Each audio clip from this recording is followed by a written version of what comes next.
Shalom. Welcome to another Midrash Rabbah with Rabbi Q and After His Heart Ministries. And I have a question for you. Is it important to maintain the function of your purpose even when it doesn't feel like it does you any good? That and more as we get into this portion of Tzav. Now, for those of you who do not have a Jewish publication of the Torah and have, like, say, the King James Version or something like that, will very quickly notice that the Torah portion claims to be from Leviticus chapter 6, verse 1 to Leviticus chapter 8, verse 31, I believe it is. Maybe it's 36.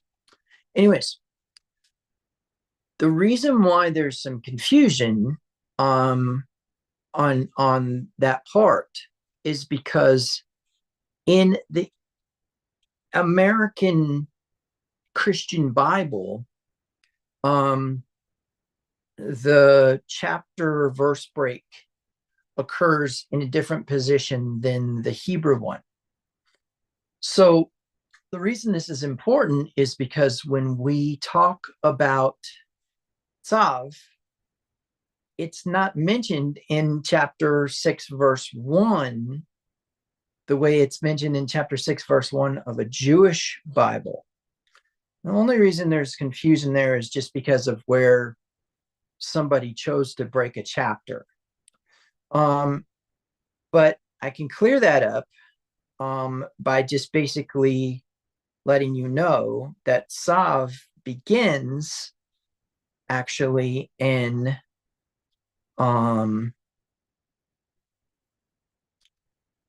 Leviticus chapter 6, verse 9. Okay. And in Leviticus chapter 6, verse 9, the Hebrew, or I'm sorry, the English reads in the King James Version as follows.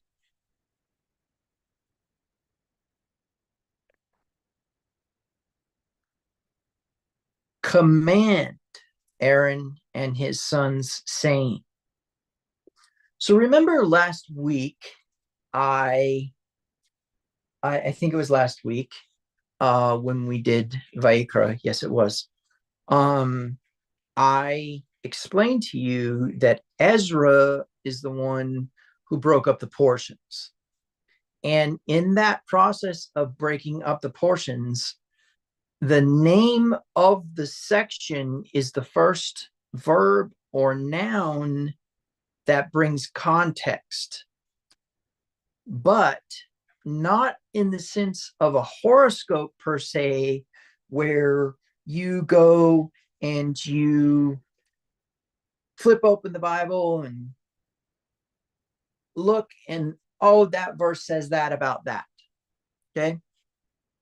But instead, as the Torah scroll was being rolled, the season that was upon them was the season of the name of that Torah portion.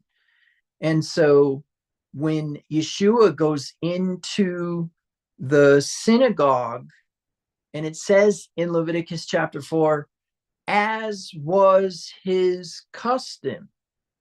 Now, some people say, oh, well, that's because he was Jewish.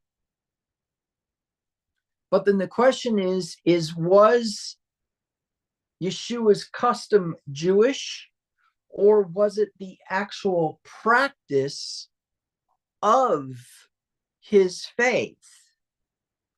And what I mean by that is that he went into the synagogue, they handed him a scroll. Now, here's the interesting thing is, he doesn't go to the synagogue all the time in the same place. So it's not like he was a local member per se.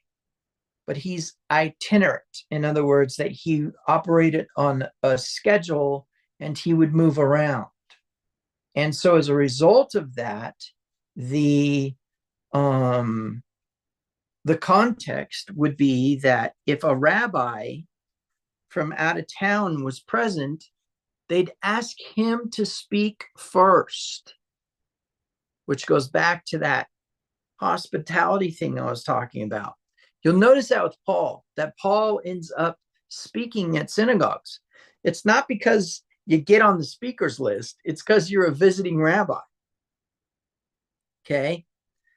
And they always want a fresh, a fresh version of Torah. So Yeshua is doing the whole as was his custom thing, and he is doing the whole, going into the synagogue, and they hand him the Isaiah scroll. They don't hand him the Torah scroll. They hand him the Isaiah scroll. And then it says, and opening the scroll and finding the place. He didn't just roll the scroll. The scroll is on a schedule. And each of the Haftarah portions are connected in with the Torah portions. And so context connects the Haftarah portion, which is a reading of the prophets, to the particular Torah portion. Now, we do this in Christianity, where we will use like Nave's topical Bible, where we'll go and find a topic, and that topic contains a number of scriptures, and we will create our message based upon that particular topic. We'll write down the scriptures, and then we'll come up with an explanation about those scriptures in the form of a sermon. Now, I don't prefer my sermons that way, and you guys know that. But what is interesting is Yeshua is asked to speak. He's handed the Isaiah scroll, not the Torah scroll. He opens it. He finds the place where he's supposed to begin that discussion, reads it out loud, stops before he ends the verse, proving there was no chapter and verse breaks back then, stops at the first parasha break, right? And after he stops, he begins to speak. And it says that he sat down. And what you need to know is that the teacher sat, the students stood. Because why? Because they pay attention better if they're standing. Okay? So he begins to speak, and he says, today this verse is being fulfilled in your ears. What they didn't understand is that they were in the season of that Haftarah portion. So what's the season of Tzav? Well, it's interesting.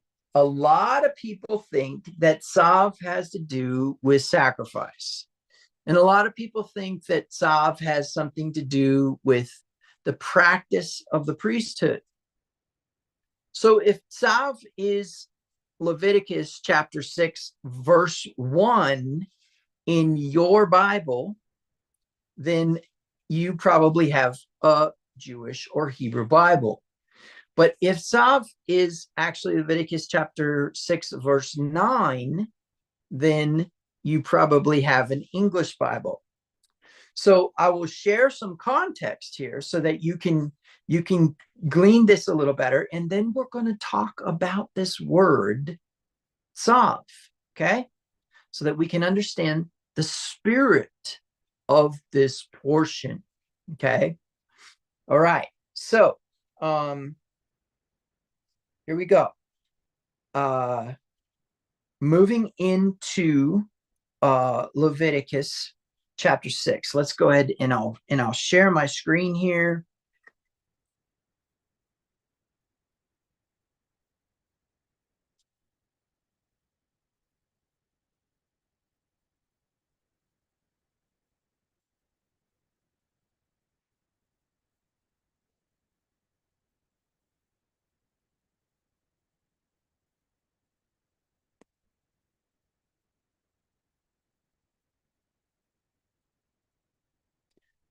And so if I go here and I go to Leviticus chapter 1, verse 1, and this is in the King James, we start with, and the Lord spoke to Moses saying, if a soul sin and commit a trespass against Yahweh and lie to his neighbor, that is actually not the beginning of the parasha. Now, most parasha guides will say it's Leviticus chapter 6, verse 1. Now, let me show you where they're getting this information.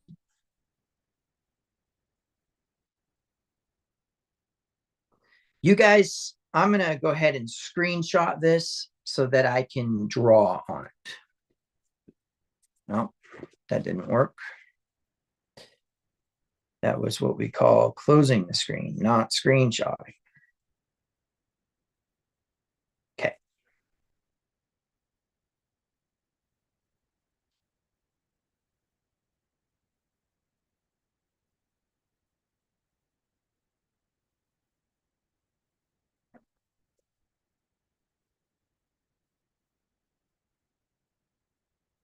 All right. So what I want to show you is this right here.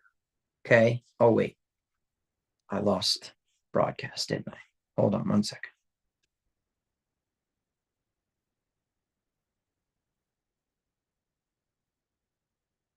Okay. Okay, so this is the screenshot that I actually took. So let me go ahead and open that screenshot back up here.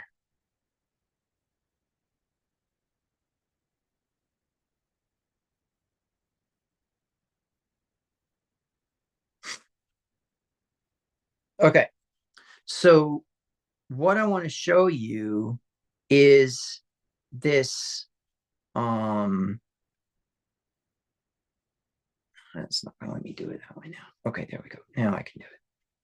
So what I want you to see is this, where I made this circle is WLC 6-2. Okay. So I want you to notice that the word Tzav, let me get a highlighter here. The word Tzav is actually right here. Okay. But I wanted you to notice that the actual reference is actually in Leviticus chapter 6, verse 9. Okay. And so we're right here. So where that becomes important, guys, is that you won't find Tzav at the beginning of chapter 6, verse 1. Now, the reason I'm bringing this up is because we need to study out this word Tzav. So now going back to this place, and focusing on this word Tzav, when I click on it, it's going to pull up the word Tzavah. Okay. To command or charge or give orders or lay charge or give charge or to order. Now, in the world of, let's see, let me get out of here. In the world of Western social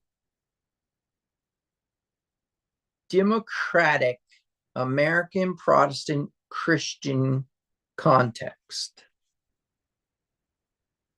we view authority as singular. Okay. Now, the way that I want you to think about this is that authority being singular means that only one person has authority. Okay. But in Eastern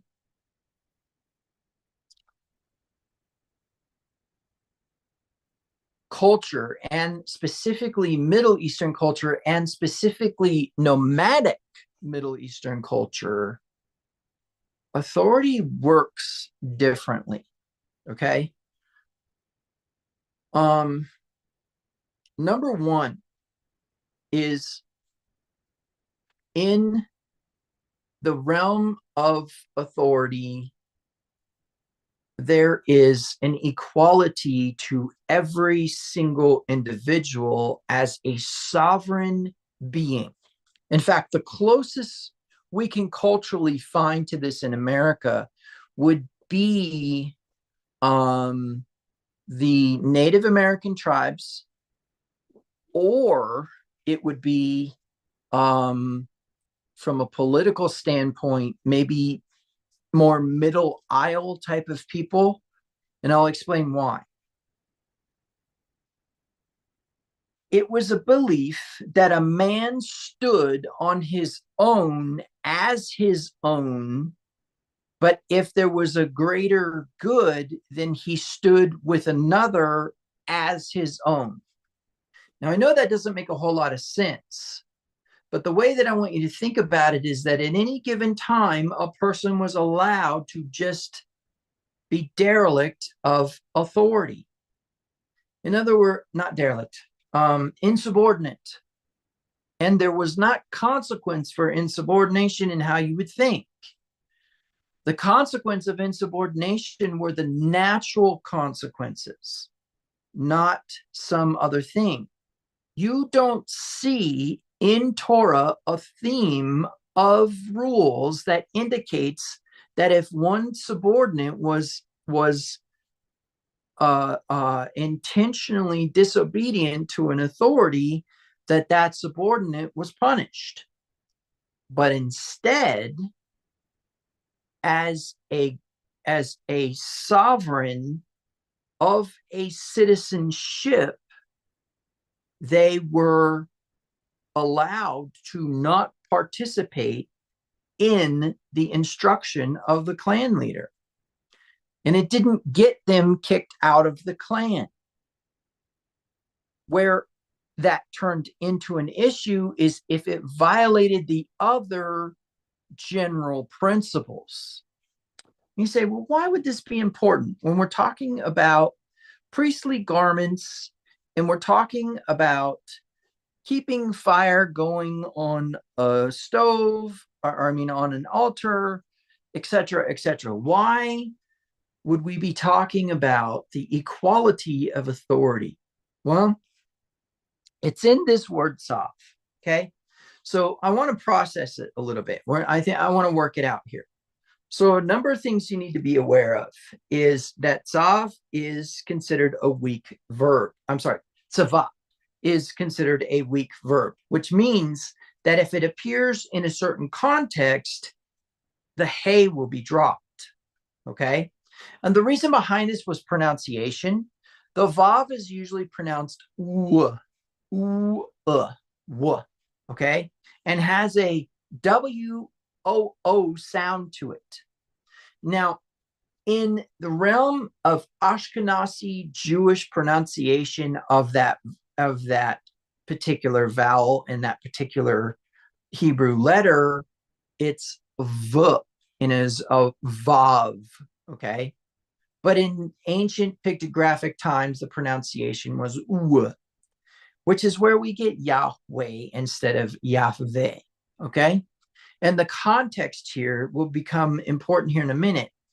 But in short, the reason we say Tzav is because of the Ashkenazi influence upon the pronunciation. So it would be more like Tzav, okay? But the relevance is in the fact that even though this is a weak verb, which means it has a vav in the center, it is also a weak verb because it has a hey, so it gets this really special treatment. So what we need to do is we need to go back into the ancient pictographic Hebrew and really understand the word command, right? Because this is actually in its context. Let me go ahead and share my screen real quick. In fact, I'll just go ahead and share my screen from this point forward until a little bit later.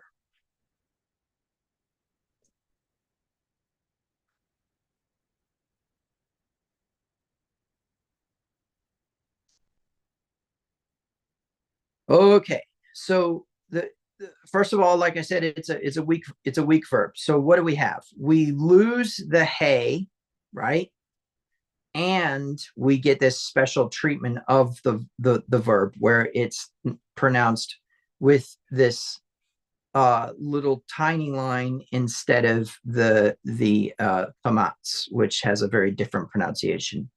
Okay, so first of all, and this is important, this is in the imperative second person masculine singular. You, not you all.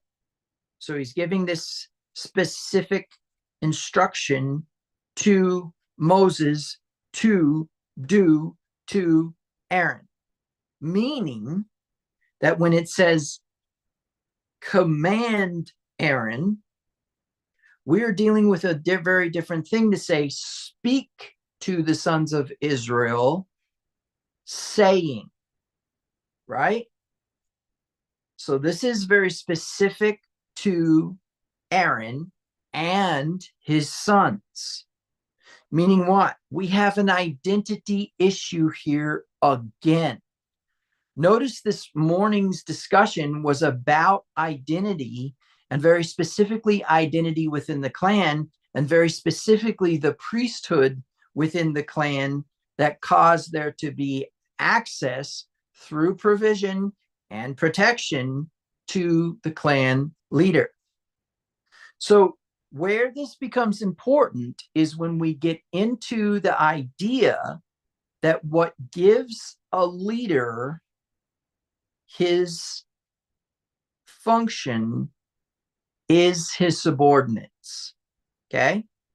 And I'm gonna get to that in a minute, but the first thing that I really want to communicate here is that Tzav is an imperative or a command structure of Tzavah. Okay, so Tzavah. And what I'm going to do is I'm just going to go get the Hebrew number, and then I'm going to go into my lexicon of the Bible, ancient Hebrew lexicon of the Bible, and I'm going to put in that Strong's number so we can search for this word. Oh, I missed a number. I think it's 66. So let me just go and put that 6 in there. I believe that is it. Let's go see.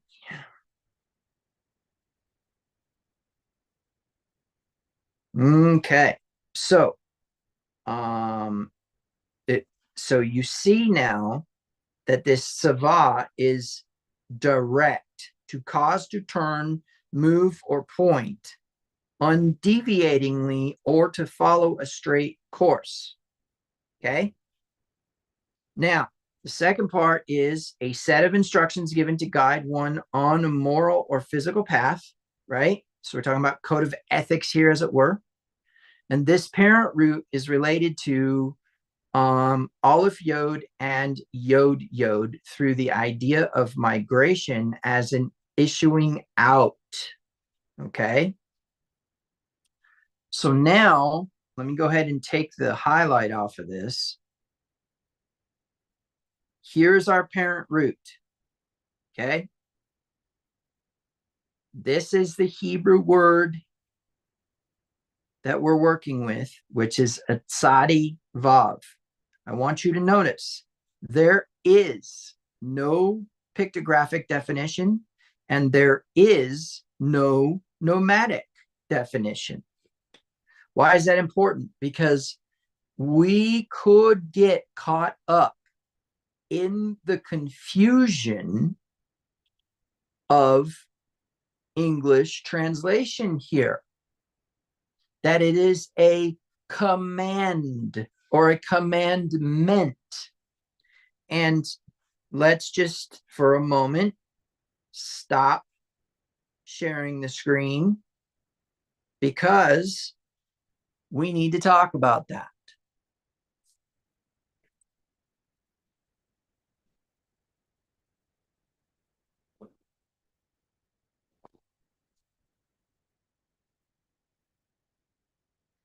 We sit on the sidelines often, and we form an opinion about the leadership around us. Now, I can tell you that happened one time in history So to such an extreme that that leader was removed from office. I shouldn't say one time, it happened many times. And it was usually known as a revolution. But really, what had occurred was a rebellion. Okay. Now, it's interesting because if a group of people has a history of rebellion in it as a result of a political change, a economic change, something that really alters the system that particular people or people grouping is contained in. An example would be, instead of throwing off a leader, we threw off the authority of how things were made. The Industrial Revolution, the technology revolution. But a people who believes that a leadership could do better in some form and decide to remove that leadership later have an itchy trigger finger. In other words, they lean and they migrate towards putting off authority again. So we can then default that American culture at large is actually a rebellious culture. And where we're going to find that the most true is in religion. So if so let's start by saying that we'll have some empathy for the leadership of this nation, in that they have a people who default to unseating a leader every opportunity they get, not understanding what their ancestors went through to choose to withdraw from the colonies of England. Now, where this becomes extremely important is when we start to get into the context of, if I am a leader and I am dealing with a people who are known to be rebellious and who are known to not like authority, then I should create an environment by which the authority appears to be removed, and an environment in which I appear to be giving them liberation, and they will follow me to the ends of the earth. Well, this is not any less true of the ruling authorities who made decisions about doctrinal beliefs in the Bible that do not match the Bible. You say, oh no, this couldn't be possible. They fear God. They are listening to the Holy Spirit. Council of Trent is probably one of the most valuable case studies for my argument. In the 1500s, the Council of Trent was called because of the petitioning of kings to the Pope to listen to Martin Luther's doctrinal arguments. Okay? So the Holy See, which is going to be the cardinals, or the Holy Oversight, it's going to be the cardinals in representation of the Pope, arguing on behalf of current Catholic doctrine, and Martin Luther was going to argue on behalf of Protestant doctrine. And in that argument, Cardinal Regalio, and I may be pronouncing his name wrong, I apologize for that, argued with Martin Luther, saying you say, because Martin Luther had presented all of his stuff, sola scriptura, sola fide, sola gracias, or sola gracia, sola Deus, and sola sola Jesus Christ, or sola Christus.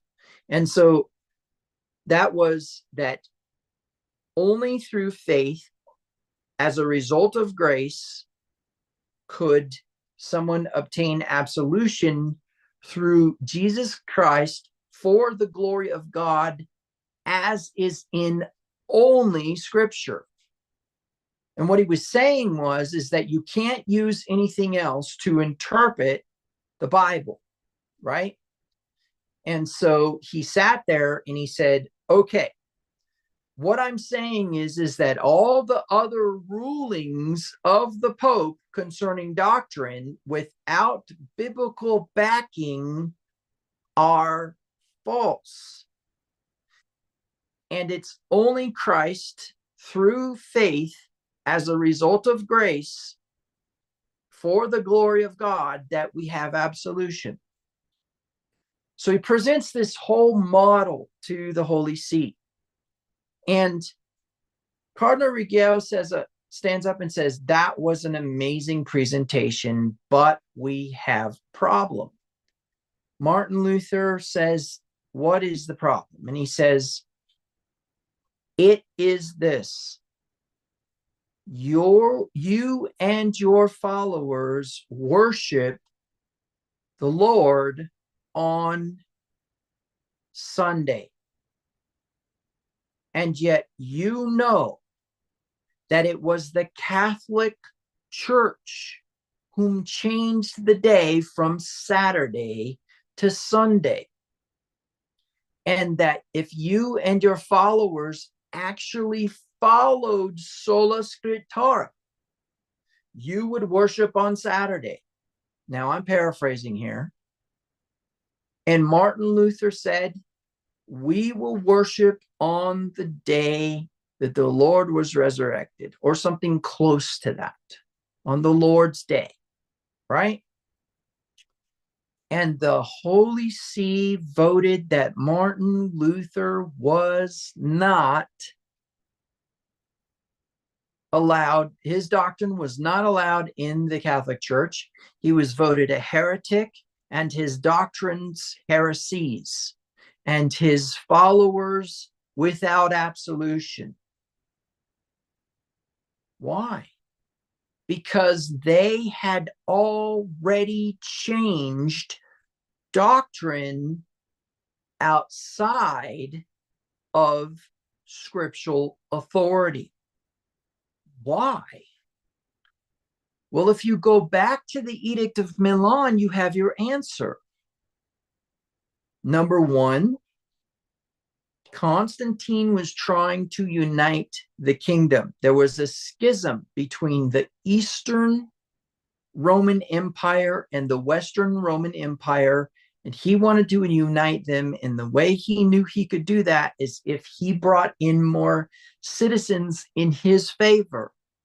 And so this subculture group of people who refused to renounce their faith, even the interest of not having the protections of the Roman Empire, he wanted to give rights to. However, at the same time, he had to maintain his current political status with the people who were already his citizens. So he goes and creates the Edict of Milan. In the treaty concerning that was that all citizens of Rome, including Christians, which was the derogatory term to refer to the Jewish group known as the Way. You say, well, there were Gentiles in there. It wasn't just Jewish. No, you don't understand. It was a Jewish proselytization and a Jewish conversion that was practiced. Baptism is a Jewish conversion practice. Okay. So these Christians who were baptized as Christians or baptized into Christ were then what? Given rights. And thereby they were allowed to worship freely, right? And they were allowed to serve in the military, and therefore they could earn citizenship, or they were allowed to purchase citizenship, or they were allowed to be born into citizenship or marry into citizenship, and thereby have the provisions and protections of Rome.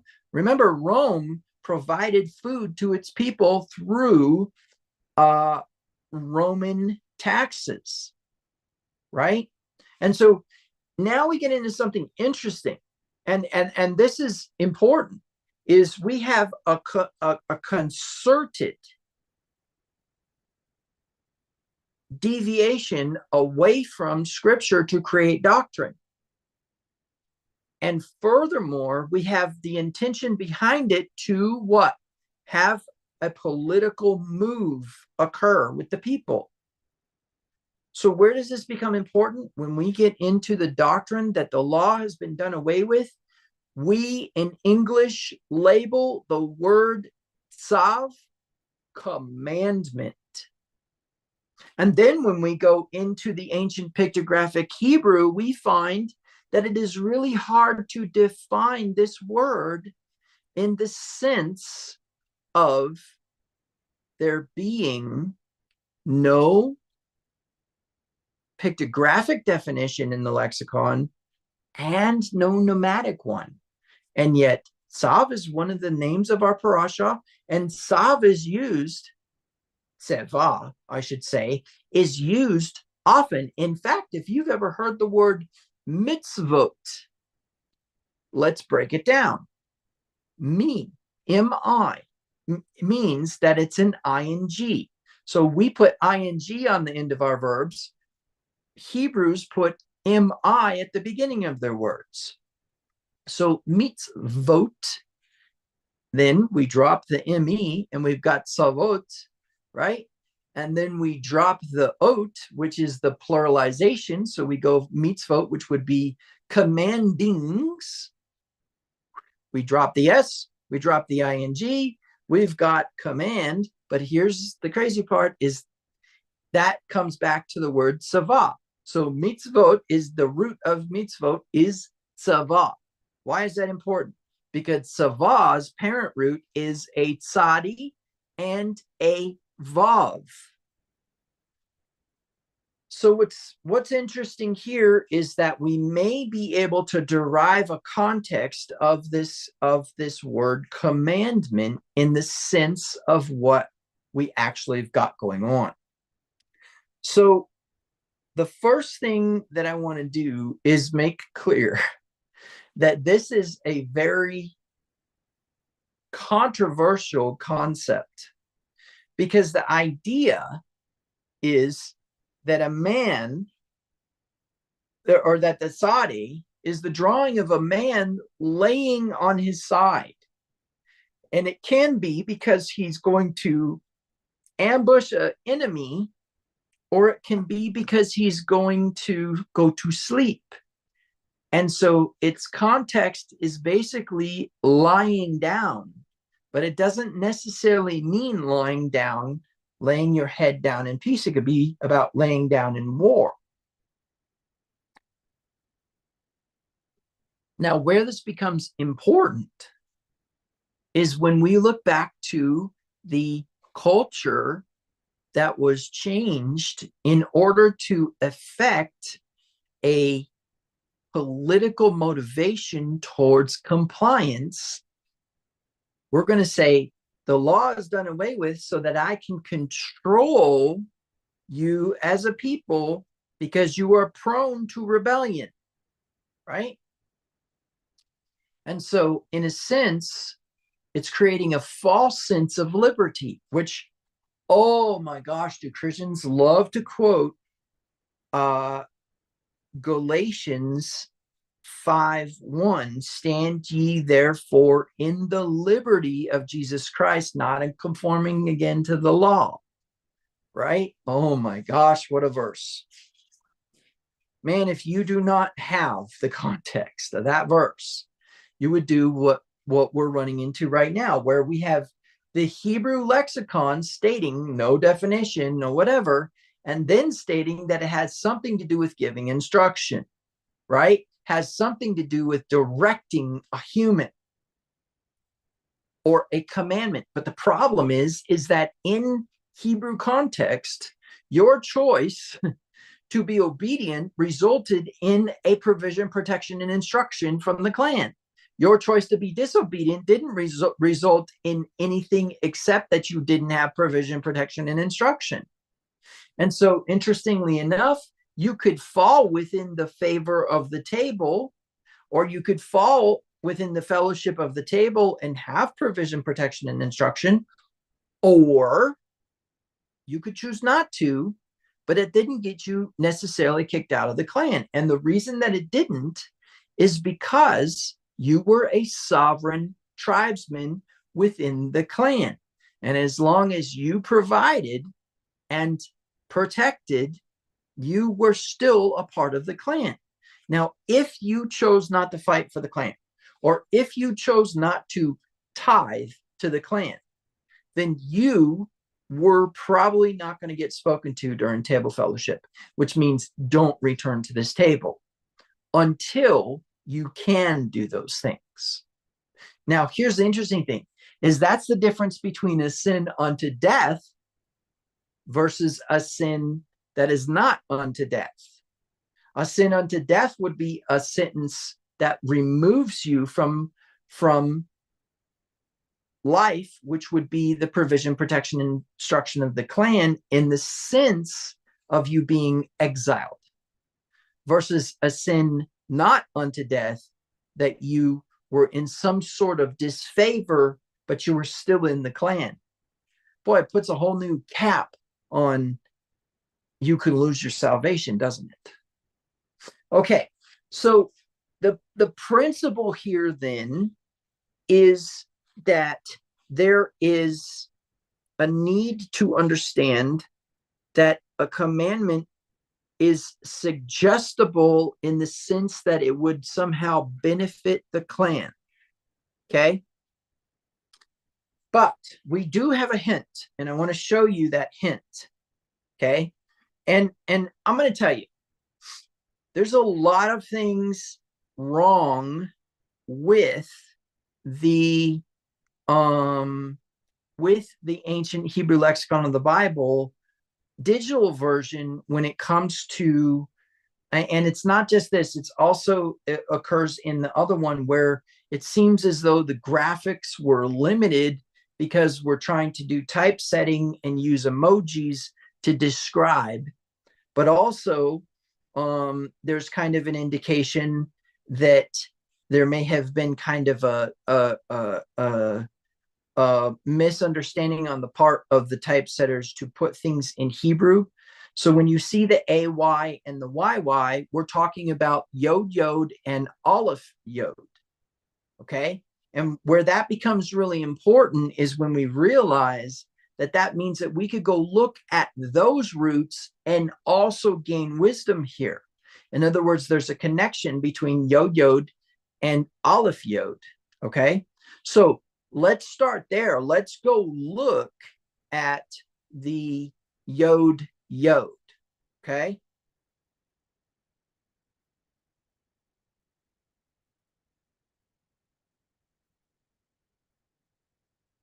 And then after that, I'll give people an opportunity to speak. I just want to make sure we get through the I want to make sure that we get through the stuff here. Oh yeah, we need a lexicon. There we go. All right. So when we are looking at the Yod Yod, so let me just go ahead and what I'll do is we'll just kind of, let's see, Sadiq. Okay, so we can just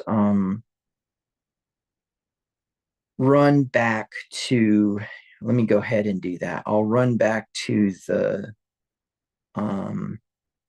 page that has Yod Yod on it. Let's pay. May take a moment. And the only issue is that I can't type in Hebrew on this tablet. Getting closer.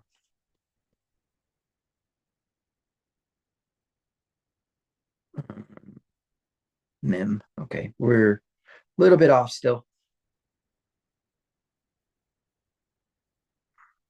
Okay, let's see where we're at. Okay, so that is going to be hey. So we're a little bit short of it. Here.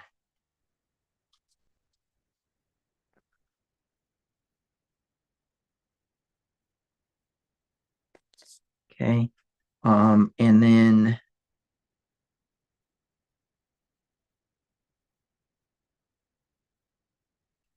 almost there.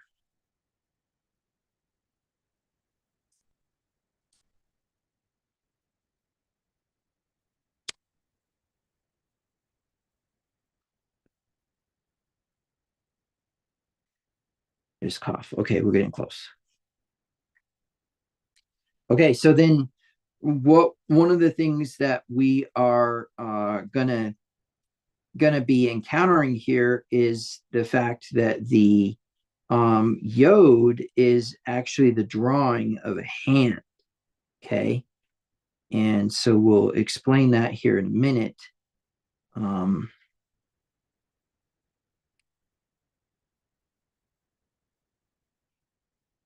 Lamed's too far.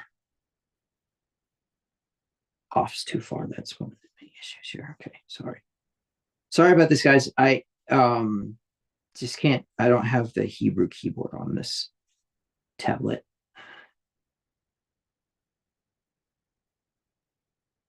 Because I borrow this tablet in order to do the broadcast so that I'm not always tapping the screen.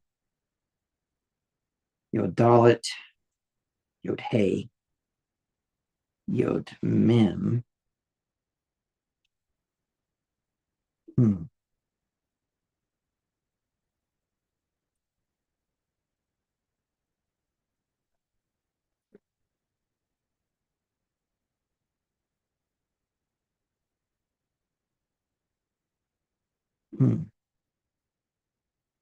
We may need to go into the other lexicon here. Yod Vav.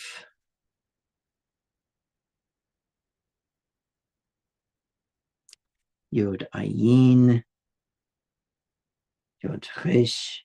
And of course, Yod Resh is where we get the word Torah. But that's not the direction we want to go with this. But so it's saying that it's related to Yod, but I think we have to go into the other we have to go into the other lexicon to access that. So let's go ahead and do that. Okay, so then we just need to run over to Yod and this one.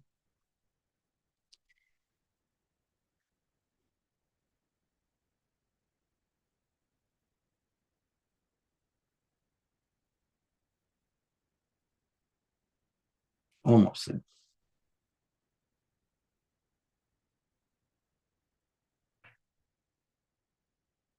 Too far.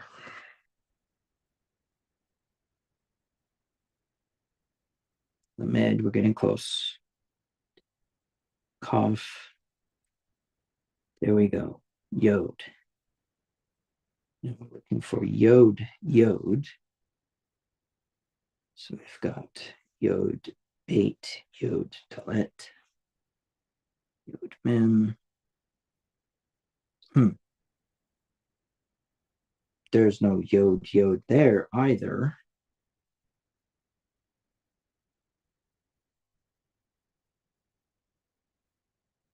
And there is no Aleph Yod. Okay, so I'm not quite sure what's going on there, but one of the things that we need to kind of think about is that Yod would be two hands. So the whole idea would be that there would be more than one hand, and therefore there would be hands. And then it's in the sense of hands being spread out. Okay. So there's a concept of spreading out. But the important pictograph that's present in the word Tzav is the tzade, the vav, because the vav means to secure or establish. Okay. And so in that sense, the concept of commandment has something to do with establishing something, right? Now I'm gonna make an assumption here, and I'm gonna go check it before I throw it up on the screen here. But I'm wondering if maybe this Y is a representation of the letter tzade in this lexicon. And again, like I said, the digital one has like symbol issues, and that's listen, it takes a lot to write a book, guys. And truth be told, this is an invaluable, absolutely invaluable tool. And so there's no way to put a criticism upon it. It's very, very, very, very it stands on its own very well. But we're going to say, okay, tzadi vav, let's say that it was the tzade, then interestingly enough, that gets us into the realm of it possibly being tzade aleph or tzade sade. And that could possibly get us a new definition. So I will look into that while I'm speaking. But the premise is that it's possible that it could be Yod Tzadi or it could be Tzadi Yod. In this case, we've got Yod.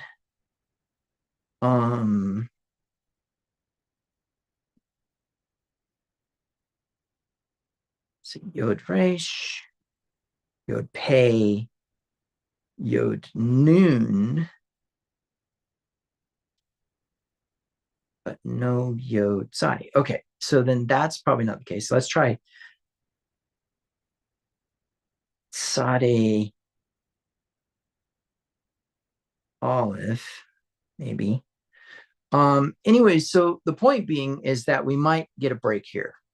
And of course, me stumbling all over this probably is boring you, but the truth is that when we get to the core of the word commandment, you're going to find something very interesting about it, because what you're going to learn is that the word commandment is not an order. It is not a lawful order. Okay. It's an offer, but here's the crazy part, is it's actually a promise. And maybe I don't have to prove that to you. Maybe you could just take my word for it and just me not care whether you take my word for it or not. But I kind of want to show you, because there's an intrigue here.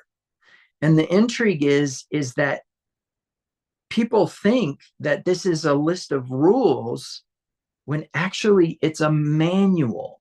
Okay.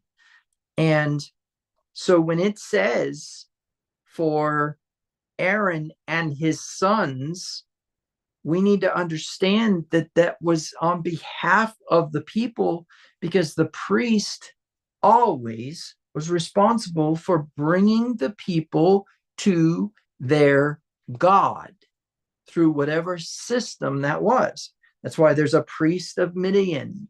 There were priests in Egypt.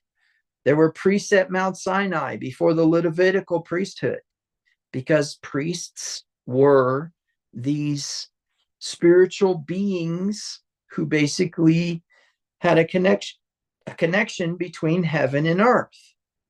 And as a result, they understood natural order processes, the natural laws of the universe.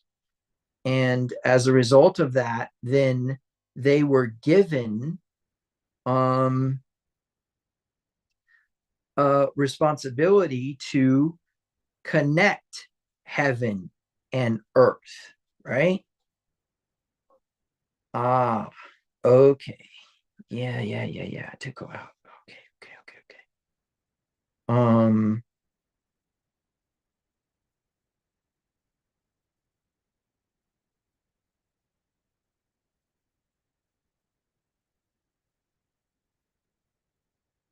Saudi pay and Saudi yod. Okay, so then let's go take a look at Saudi yod. I will share with you what I discovered and see if you can get with me on this.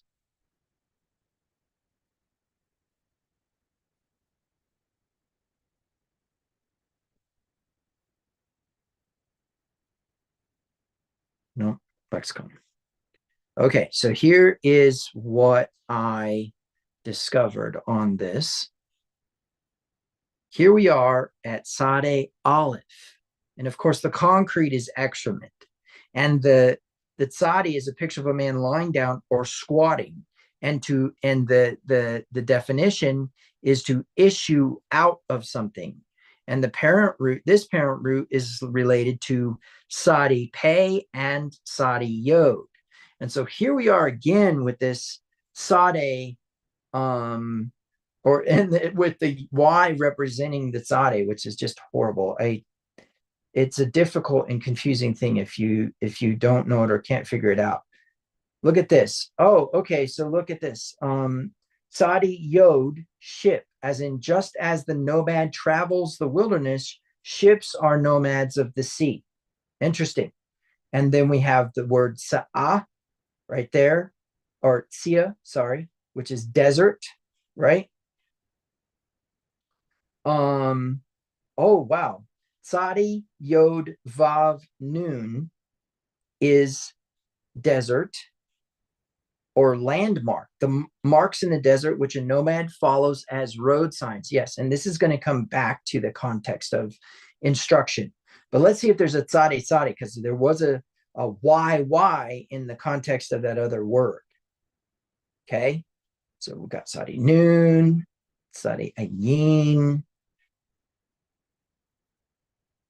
Tzadi pay. There we go. Tzadi. To bloom or blossom. The function of blossom is to produce the fruit of the tree. Okay, so let me then expand from there on this context. Okay.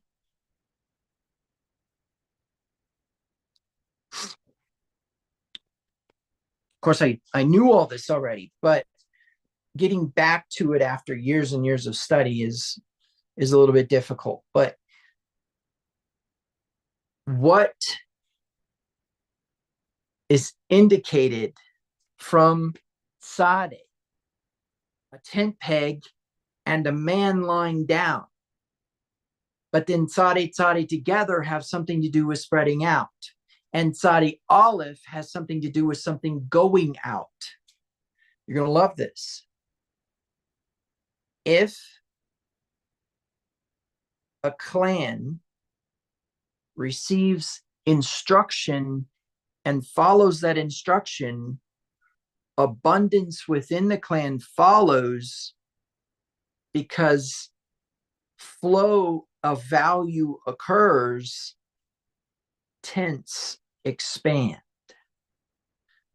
In other words, the wall, remember the word for grace is a kaf, the drawing of a palm, and noon. I'm sorry, not kaf noon, different thing. Kaf, the drawing of a tent wall, and noon. Now, the letter noon is in the shape of a seed sprout. In fact, it looks like the drawing of sperm. And that is definitely a part of this concept. So, for example, in the word ben, it is a drawing of a tent and a seed sprout, meaning what? House continues. Well, guess what? Wall continues was the continuous wall that the circle of tents formed. So being within the grace of the clan was being within the protective wall of the clan. And so in principle, grace is what? Within the provision, protection, and instruction of the clan, or within the Torah of the clan. So grace actually is the provision, protection, and instruction of the clan. Where this becomes powerful is when we have that wall of tents as a circle. When you add more people to it, there's expansion. Well, how are you going to add more people if the people within it are not willing to follow the instructions of the clan leader? Remember, the principle is that loyalty begets honor in such a way that no matter where a tribesman is, he represents the clan. Those who are not within the clan, who were either A, in fear of their lives, and or in fear of their valuables, or in fear of their loved ones, or in fear for their loved ones and in fear for their valuables, would seek grace from the clan leader, which meant to add their tent to the family, which meant that the clan got bigger. And so the word commandment actually means to bloom or expand outwards. And let me prove it to you. It is a tent peg moving outward from its center as a result of an expansion of the tent. You say, well, where does the man lying down come into play? Well, in principle, the idea was to establish a place to sleep. A commandment establishes a place to sleep. Well, that's a very different context for us, isn't it? Because now mitzvot does not mean commandments. You see, we're stuck on stupid as a revolutionary people. Listen, Americans are the most arrogant, rebellious people who lie to themselves and try to convince themselves that they are free, and then treat others with contempt for not offering that same freedom that really gives them the ability to not benefit from instruction at all. You will get an IKEA and you'll bring it home and you won't read the manual. Because why? Because, oh, I know how to put this together. It can't be that hard. You know what that came from? Your ancestors rebelling against King George. Now, am I saying that we shouldn't have done that? Nope. So don't put those words in my mouth. What I'm saying is you have a tendency to not want to keep Torah because you're American. Now, for those of you in the world watching, you will find that your culture as well had some form of doctrinal manipulation, no matter what religion you are. You could be Hindu and I could preach this message to you. Because even systems within the Hindu beliefs have this built into it. I'm going to control you versus what the Vedas actually say. We're going to interpret the Vedas a certain way, and then we're going to treat the people a certain way. And so by default, you will reject Torah. Well, guess what? So did the Egyptians who came out of Egypt. Why did I call them Egyptians? Because they never embraced their identity as a royal priesthood. And as a result, Yahweh had to create a subculture priesthood through Aaron's line. And as a result of that, and I'm not saying he had to, and that's one thing you need to know. I do not believe that the Levitical priesthood should have ever existed. And I stand by that.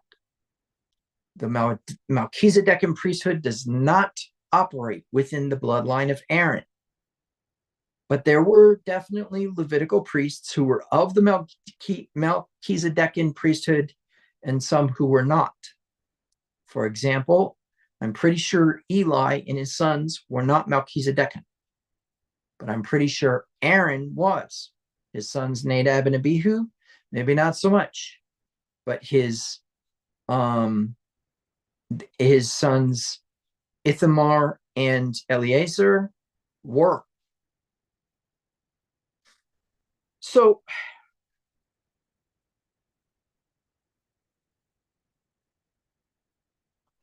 let's talk a little bit about the sacrifices. Let's talk about the officiation of the priesthood. What do I need to remind you of? What does a priest do? So let's talk about this. Let's talk about one thing here. It says, you will be a what? Royal priesthood. Okay. So that would be priests. You will be a holy nation. What is that? That would be the prophets. You would be a peculiar people. Well, that word in the Hebrew, yakar is that word yakar in the Hebrew, I believe that's the word used there, means to be so important that it doesn't have a price. Okay? My own special people. That word special, yakar, is that principle. So now we understand that there is royalty, priesthoods, or a priesthood, and prophets within that system. So what's interesting is who's that for and what's its purpose? Well, in short, you need to remember that even when Yeshua came and died once and for all, it was for all, which means that Torah was supposed to be for all. But the Israelites and the leadership of the Israelites chose not to bring Torah to the nation as priests, as kings, as prophets, all as one singular individual. And what I mean by that is that every one of you is a king, a priest, and a prophet. And every one of you then needs to understand that operating within the energy of the divine is a prophet. Operating within the dominion of the divine is a king. And operating within the ceremony or the symbolic language of the divine is a priest. A priest brought a people to a God. And a prophet brought energy to a people. And a king brought instruction to a people. And so, interestingly enough, what we have is the spirit of Torah contained within the priest, the prophet, and the king. And that was supposed to be distributed. That's what a mitzvah is. It's a distribution or a blooming or an outward expulsion of instruction. And so we finally come to that third part. Remember, I said the provision part, the protection part, and I never gave you the instruction part. So now let's talk about companionship. Let's talk about value over function.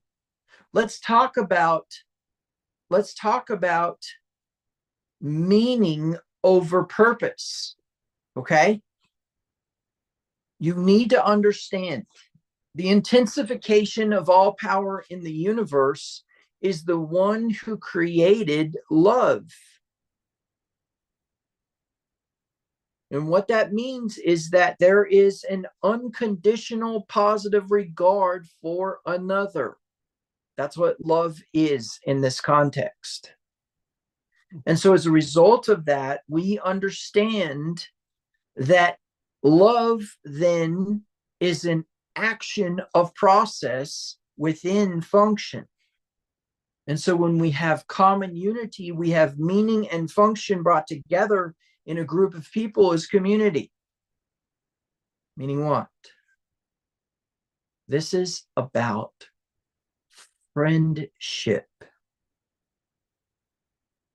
Now, there's a lot of information in the world, and a lot of that information has value, and a lot of that information is useless. The reason information exists is because of data.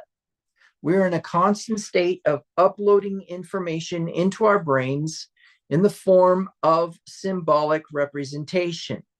Symbolic representation is basically where we have combined the value of an ideograph with an image in our brain. Let me tell you where this is so powerful is because this is actually how a child learns.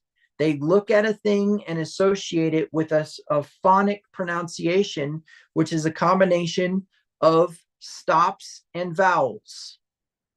Every single word in the English language has consonants and vowels, and that makes sounds occur as stops, which are consonants, or vowels, which are continuations of breath. And that's either bright or dark, which is O versus E, okay? And so the context then would be, we associate phonic pronunciations with symbols. We look at a table and call it a table because our parents called it a table, from the Latin word tablio, which is what? A flat surface that has been leveled. In Spanish, mesa, which is a flat surface that's been leveled. Right? And so whether it is pronounced in this language, and this language is table, all it is phonic stops and carrying of breath. But really what it is it's an association. Now, where this becomes important is when you realize then that information is an association. Association is based upon value. If your parents didn't care what to call it, you wouldn't call it a table. You'd pick a word. But they correct you. They say, no, that's not a dog. That's a table. Table, right? So why is this important? Because our value system is going to be based upon comfort versus discomfort instead upon equality. And I don't care how liberal you are not basing your information upon equality. Because if you did, then there wouldn't be a bias towards any one person. But there is bias as you stand out there on the corner and get people to honk the horn and disturb the peace. And I will propose to you that in that context, there's still a problem with information. And what I mean by that is that when you do the research and you figure things out and you start looking at statistics, perhaps maybe some of the policies or political actions of individuals who you disagree with, and I'm not just picking on liberals here because conservatives are worse, that information is going to be accepted or not accepted, but it's going to be tweaked in paradigm. So where this becomes important is when you value another, it's because of the comfort they've created. Because let me tell you what humans do. If you are not operating in a deep spiritual context, a human being to you is either a resource or a threat. Nothing else. And I've taught you in the past that everybody is a high maintenance child of God, and you should not view them as a resource or as a threat. In fact, it's very possible that how you should review them as somebody who needs something from you. And that eliminates the concept of resource or threat.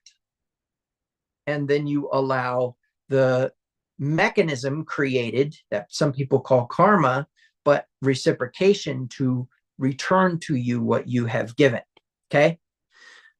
Well, anyways, getting back to friendship, friends value what the other values, regardless of whether it is a value to themselves. So now you yourself are not interested in, say, law enforcement, but you're interested in medicine, but your friend who's going to college is going to college and learning law enforcement, and they graduate as a law enforcement officer, and you go to their graduation and you congratulate them and you're excited for them because you value what they value. And it feels good that they accomplish something, because why? They are you and you are them. And so in principle, if you sit down with a friend and you eat a meal, what would happen if in the middle of that meal, you decide not to talk to them anymore? What's the first thing that's going to happen? Well, there's going to be an awkward moment, right? What's the second thing that's going to happen? You're going to start to get in your head and search through your biases as to why the person's being silent. The third thing that's going to happen is that you are probably going to what? Reciprocate. You're probably going to return on investment. In other words, they're investing silence. You're going to invest silence. What if you were to try to keep talking, but they not respond back? Sooner or later, a negative outcome is going to occur, which is where this context of discipline through silence, which is that if you have fallen out of favor with the clan leader and no longer are welcome at the table, really makes sense. But now what I want you to picture is that the world at large is not in the clan. They are out in the wilderness, in the desert, without provision, protection, and instruction. And as a result of that, information is scarce. Where's the water? Where's the safety? What cliffs should I not go near? What caves should I not go near?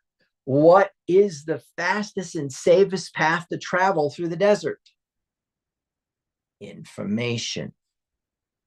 And so without instruction, you do not know how to get through the wilderness. Without provision, you cannot survive the wilderness. And without protection, something else will expire you.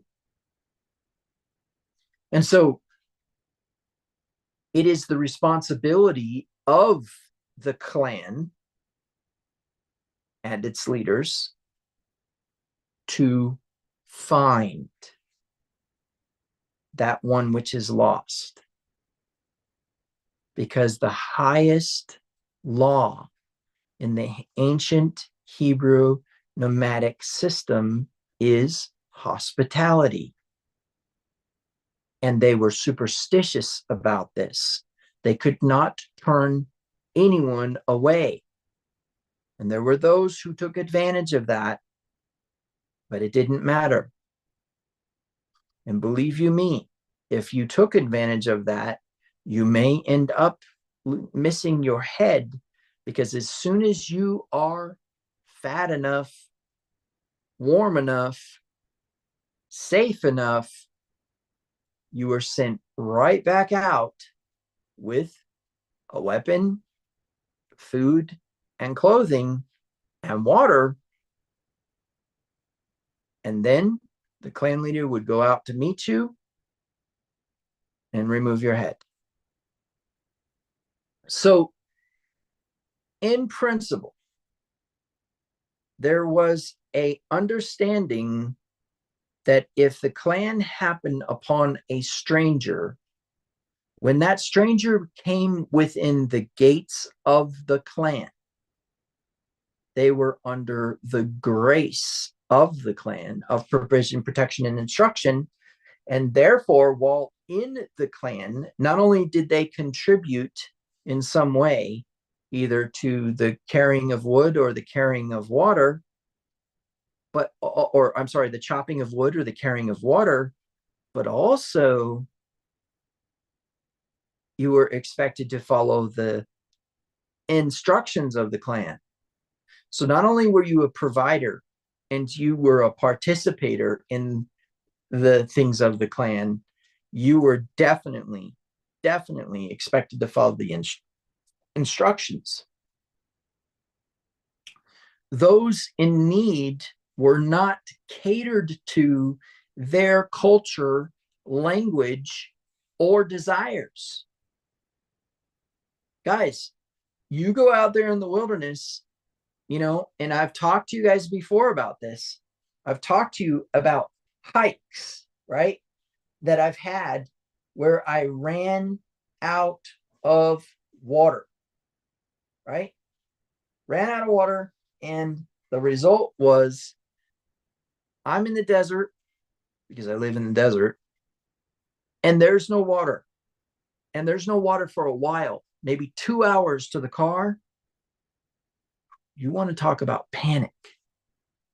All of a sudden, it really doesn't matter who's on the trail. If they've got water, you're going to ask. All of a sudden, you're hoping that you encounter somebody on the trail. You might even give up an article of your gear for water. Okay? So don't think that there's some sort of context here by which a person is going to be some sort of way. No, the first thing they're going to do is say, I will speak Hebrew, man. You know what? I'll dance around and speak Hebrew and do the things. I won't eat any pork while I'm there or anything else. Because why? Because those are the rules of the clan, and I'm going to be provided for, protected, and instructed.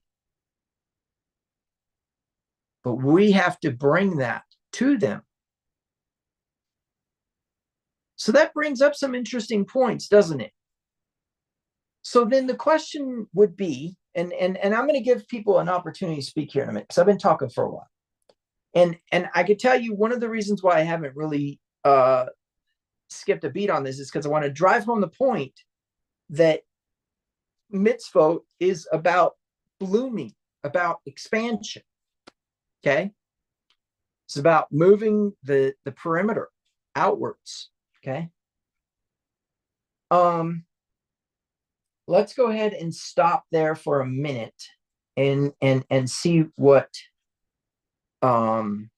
if there's anybody who wants to unmute and make a statement or ask a question.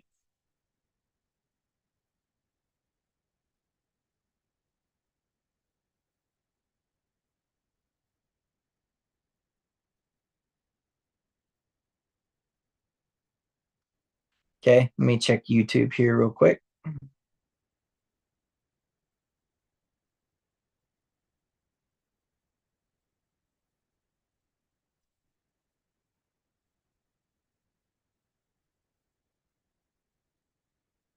Oh wow, there's a whole bunch here. Okay, let's go ahead and let me work through these real quick before we move on.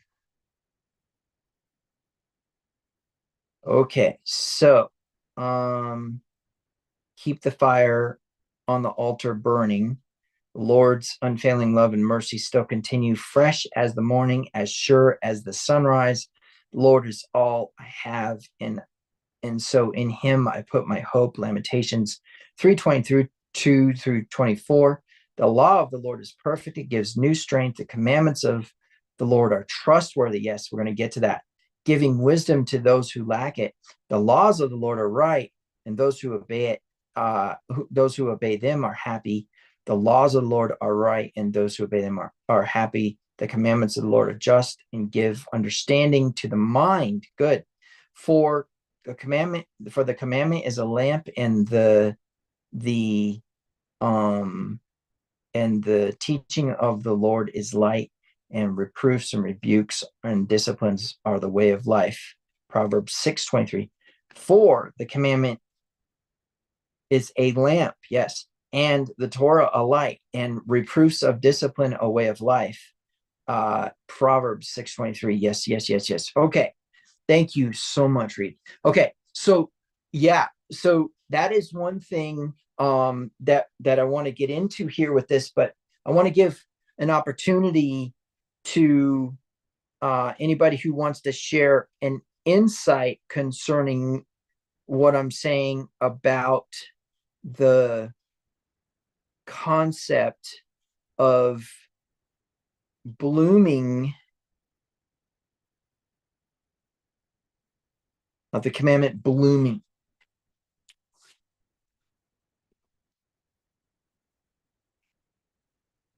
Okay.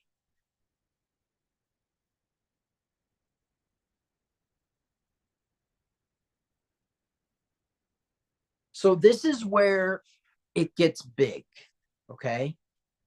Remember, Tzav has the spirit of expansion and blooming, right? Oh, but there's more, because the whole context is that Tzav, as a commandment, is information being shared in a sense of summarized life experience. And the way you would think about this is the first time that a nomad enters the wilderness and has no information, they are going to learn through experience. So what did I learn when I hiked the upper Palisade Rim? I learned that 2 liters of water is not enough water to hike the Palisade Rim in the summer. And so the second time I went up to this Palisade Rim, not the upper, but the lower Palisade Rim, I made sure that there was not only water for myself, but my party, enough that that amount that I ran out was doubled.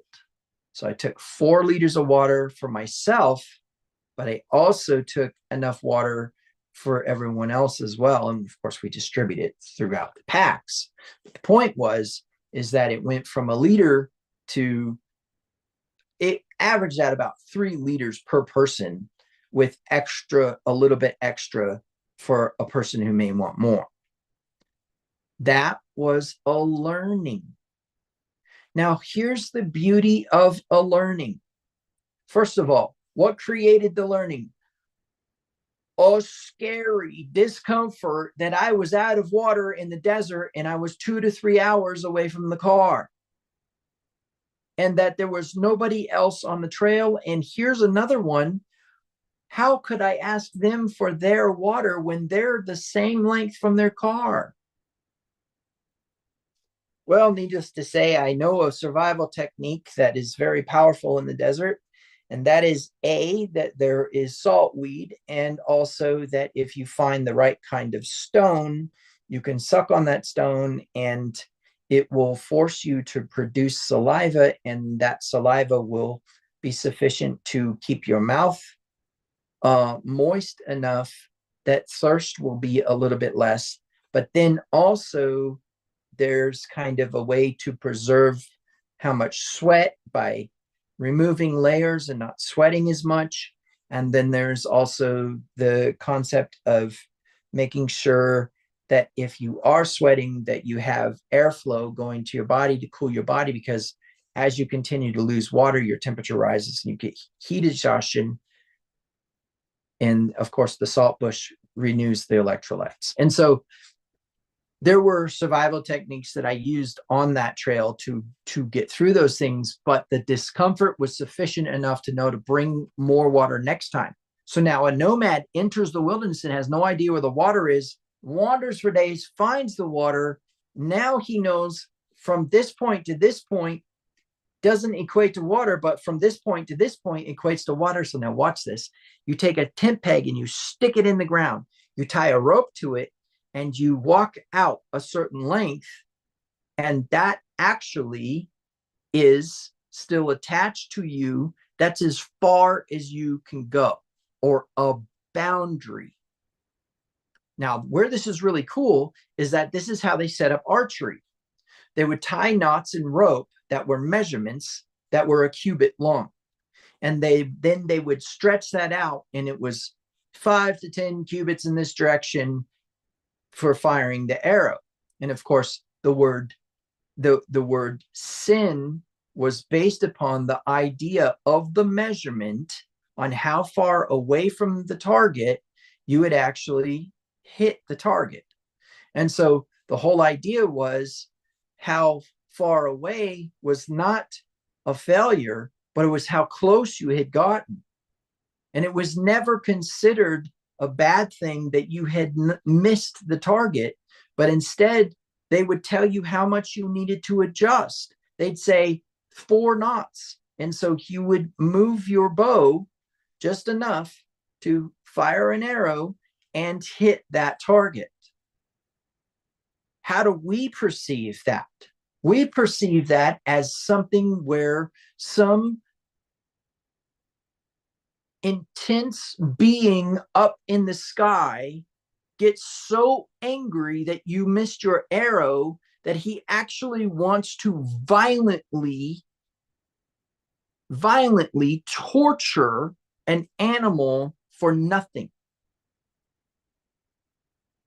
And so now you understand that the mitzvot concept has to do with a measurement outward to position a target, but the mitzvot context also has a boundary line of how far you can go. And what is this about? Expanding your tent, moving your tent wall outward to prepare for what? Expansion within your tent, or babies, right? Oh, but there's more. The expansion outward of the outer wall of your tent meant what? An expansion of grace, an offering of grace to a bigger group, right? And now we get to something amazing, because now what we get is promise. And oh my gosh, people. Okay. So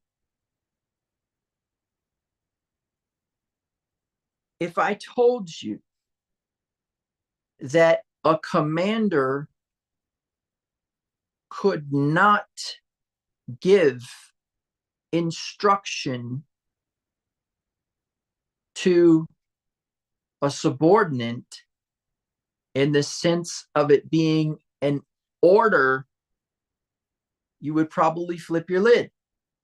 You would say, why in the world would somebody do that? Why would they ever just voluntarily be subordinate?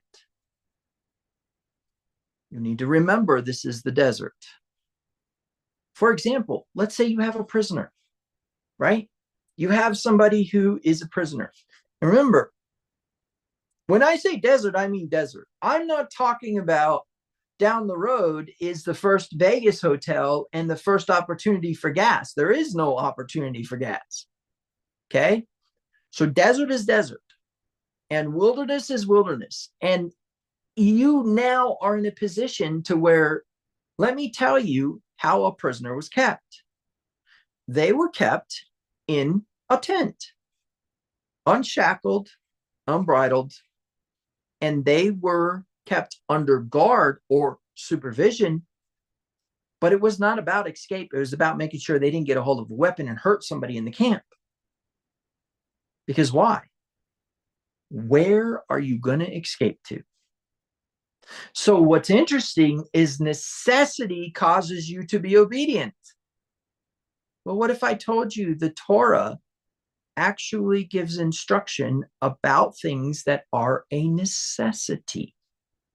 What if I told you that the intolerance for sin is actually the intolerance for your lack of self-care, the intolerance for your lack of self-safety? You know, it wasn't until like the 18th century that they discovered that you could not cook pork enough to kill the parasites because they had an immunity to heat. And it wasn't until we got to where we could raise an oven upwards of, 600, 700 degrees that we actually were able to safely kill those parasites. Those parasites could exist at a very high temperature. And so your Torah commands you not to eat them. Well, guess what? You think you can go to your Mexican restaurant and they're going to achieve 700, 800 degrees on their stove when they're frying up your carnitas? You tell me. And so the premise of don't eat pork is a safety thing. Now, don't get me wrong. All of Torah is metaphysical and spiritual. And so, believe you me, there's spiritual ramifications for consuming your sodium nitrate infused fatback addiction. Okay? So, in principle, you say, "Oh, well, what about beef? What about parasites in beef?" Well, it's kind of interesting because they really didn't start to have a problem with contaminated beef until the butchers began slaughtering pork in their butcher shops, and the parasites would get into the beef. And of course, they had the same impervious nature in the beef as they did in the pork. So it was about unwashed counters and things like that. Enough on that subject, because boy, I tell you what, I lose like 20 of you if I tell you can't eat bacon. But the concept here then is that subordination does become a suggestion, but it becomes a necessity.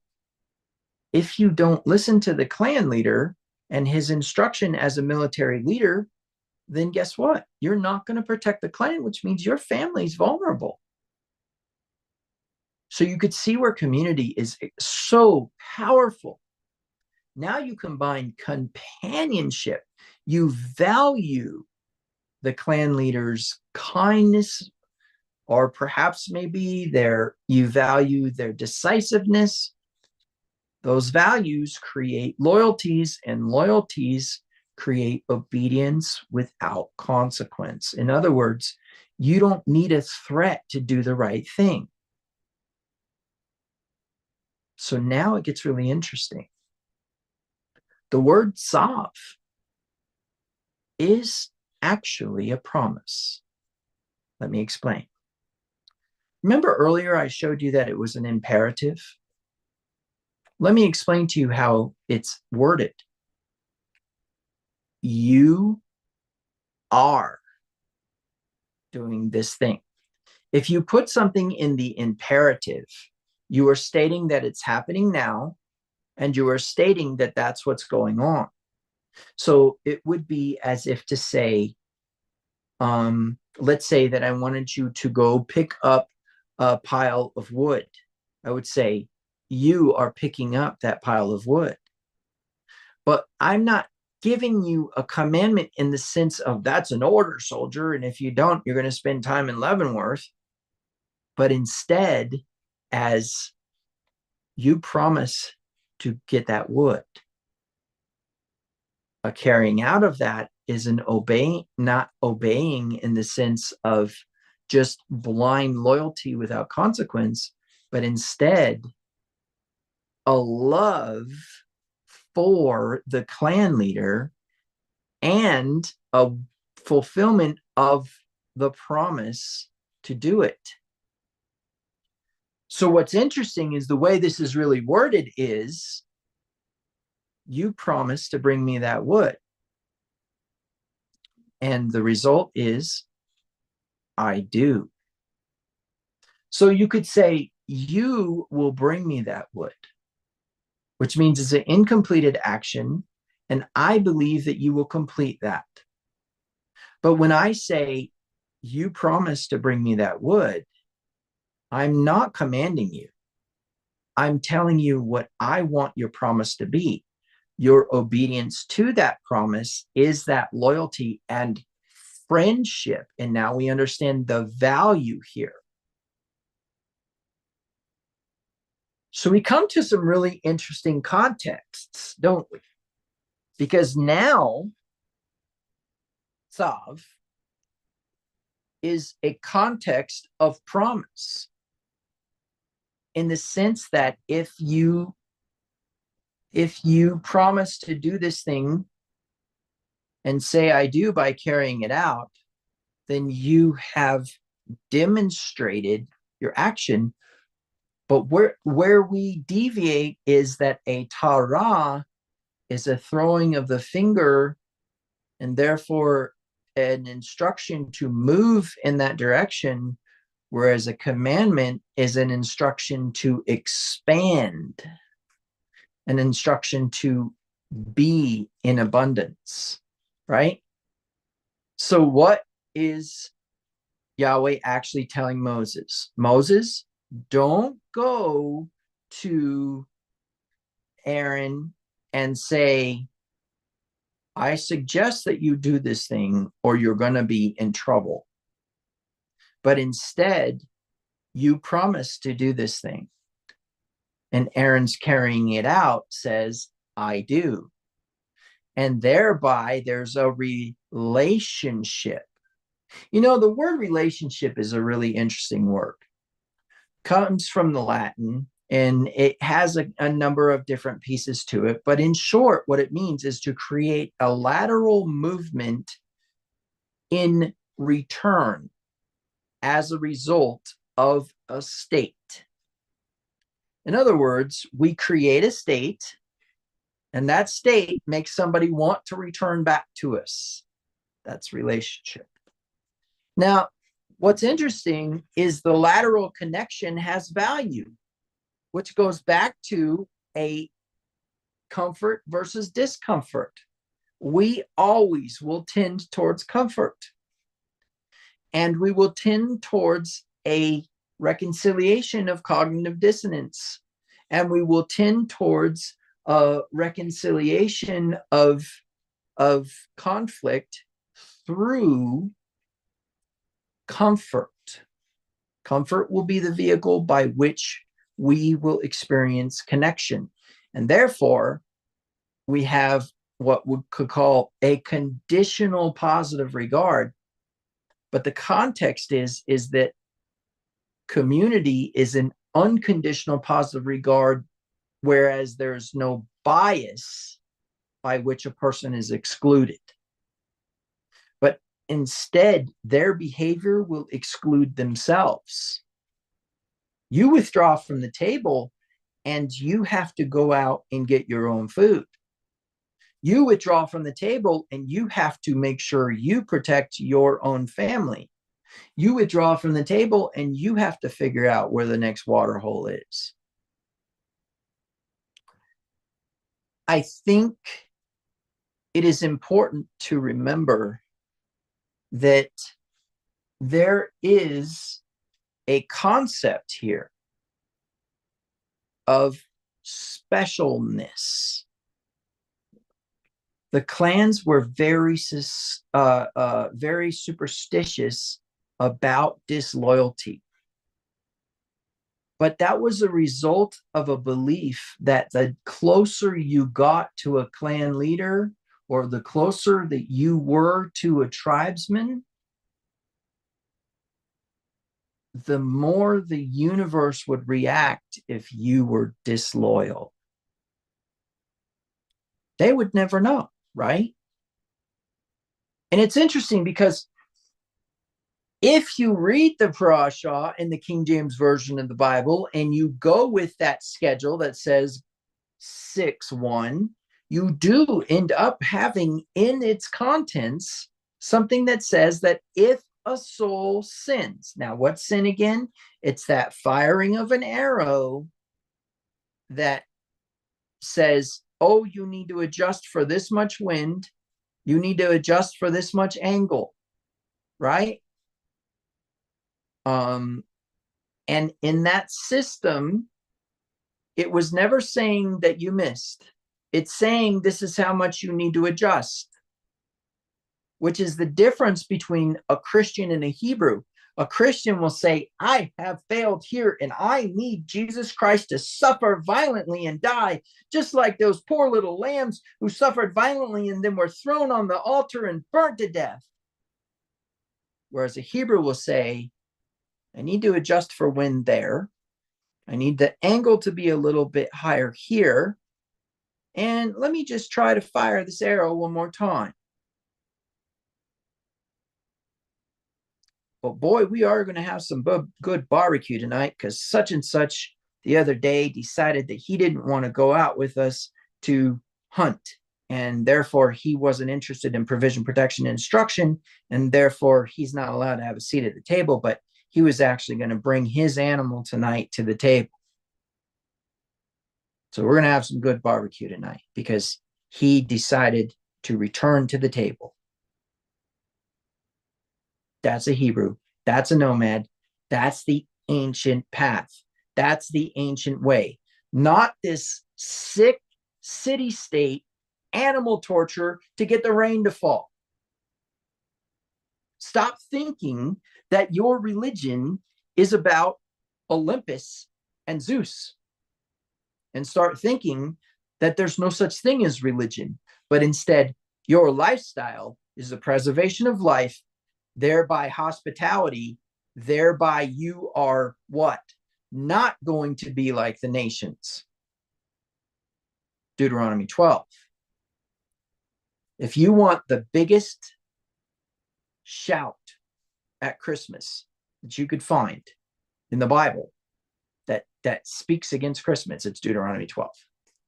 Okay, so now in that context, it is imperative for you to understand that this is all about closeness and it's about relationship.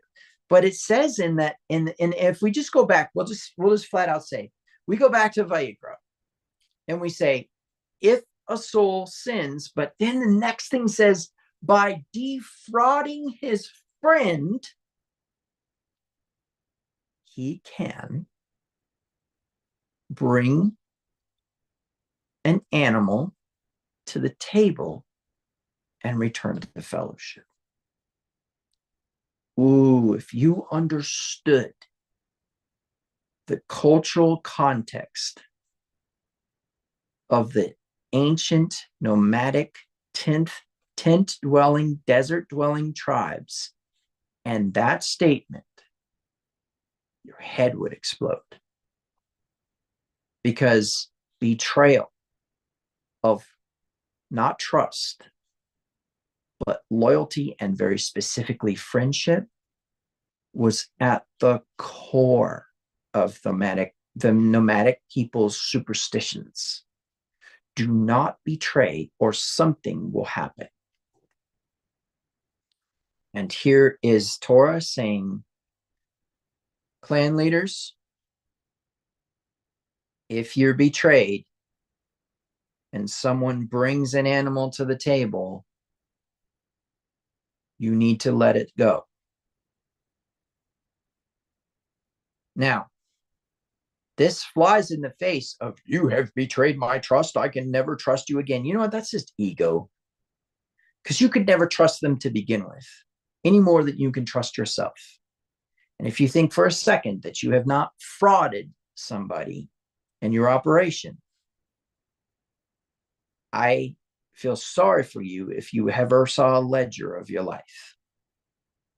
Many times I've said, you who say you're a good person and take stock in your merit through the good things that you have done and believe that you were entitled to blessing, heaven or otherwise, by the things that you have done, I can empty your inventory with the bad that you've done, the things you've put out of your mind, the secrets that you keep that you're not going to share with other people of things that you've done, the omissions that seemed like you were justified in were still omissions. Okay? You choosing not to do something when you should do something, guess what? I'll clear your closet with those.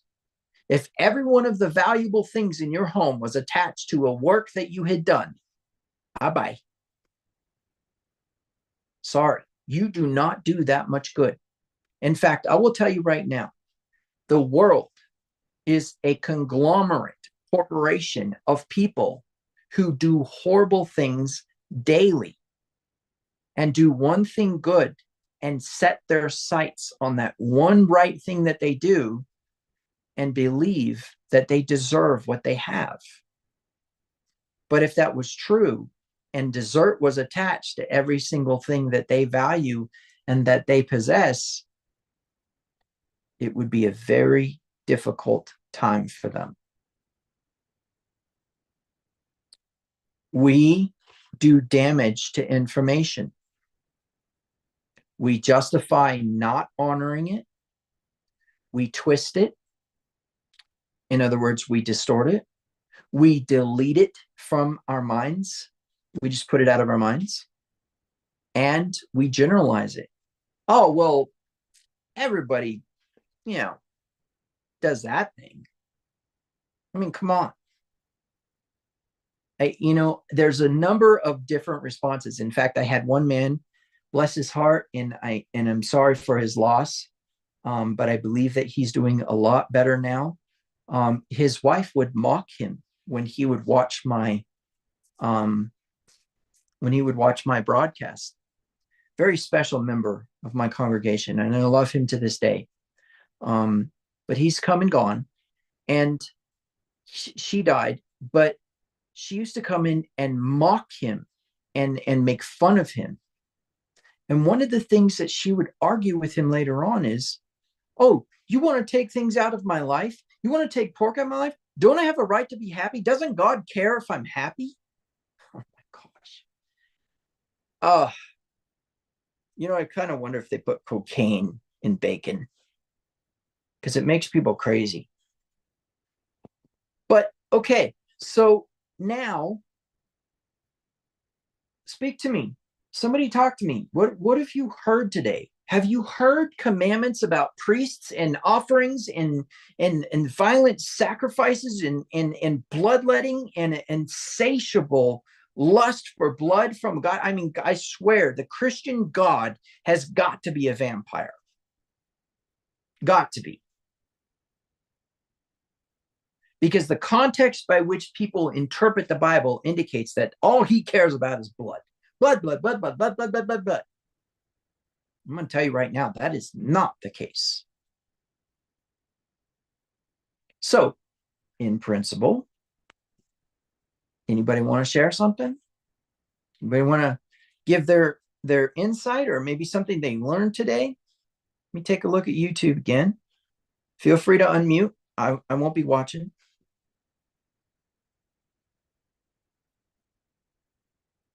Nothing new there in YouTube.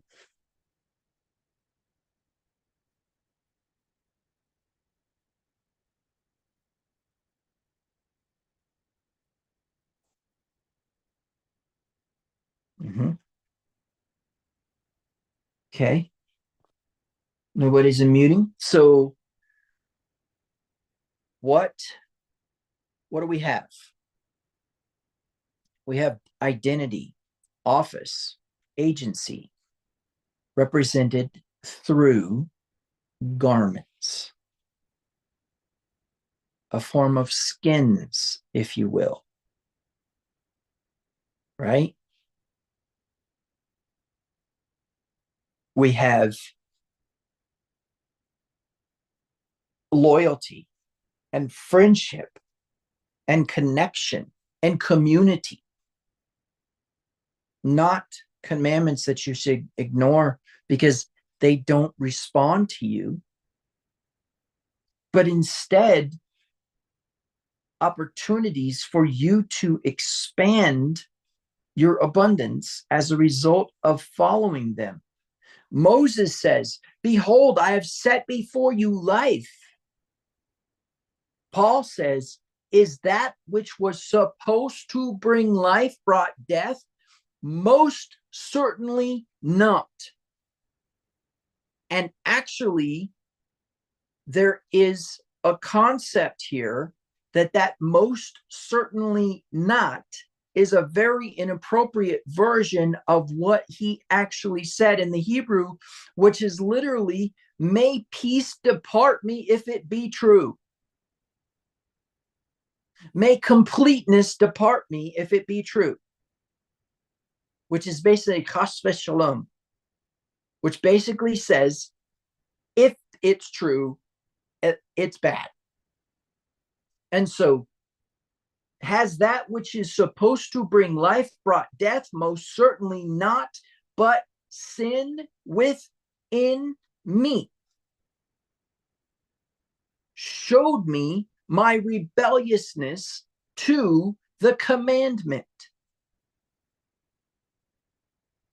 And so now Christians come along and say that it is a ministry of death. They say that the commandments bring death. Now, there's a number of other verses they use to prove that. But the point being is that it was done away with in that Christ, because he was obedient to the commandments, was sufficient enough for us. Jeez. And yet that same guy who wrote those words, after he wrote those words, goes to Jerusalem, goes into the temple, completes a vow of the Nazarite, which contains sacrifice, and announces that on a certain day he would finish that vow and therefore do the sacrifices, is only arrested, oh, get this, after he appears to have brought Gentiles into that Torah observance. Oh, it gets better.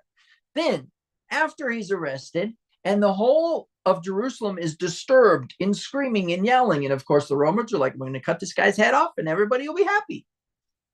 He challenges that man and says, let me speak to these people, speaks to them, and they're quiet until he says that he was told to bring Torah to the Gentiles.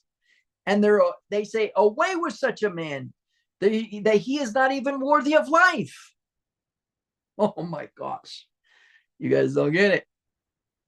The royal priesthood, the holy nation, the peculiar people are supposed to bring Torah to the nations, not get angry at the nations for not having Torah. Oh, those people celebrate Christmas. They're just a bunch of pagans. My favorite thing, the pig-eating sun worshipers, what I used to call them. When truth be told, it's not their fault. And not only that, but truth be told, is that the level of cognitive dissonance that's present in the individual who still wants to be addicted to sodium nitrate infused pork belly is actually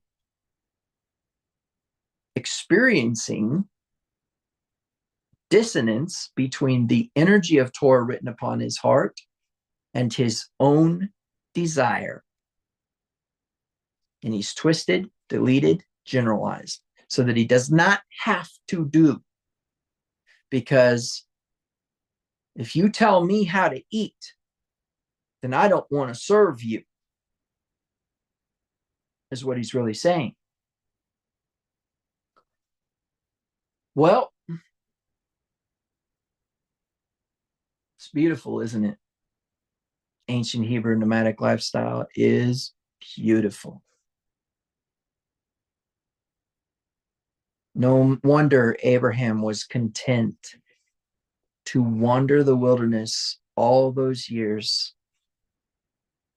instead of dwelling within the cities. And if you knew how superstitious these tribesmen were, these commandments, these instructions, these statutes, my gosh, dude, they finally make sense. But you need this context. You can't just haul off and start slitting throats for any reason.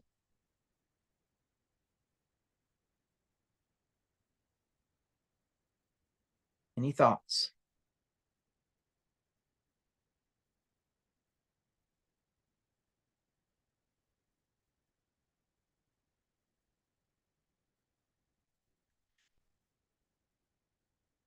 I want you to think about the idea that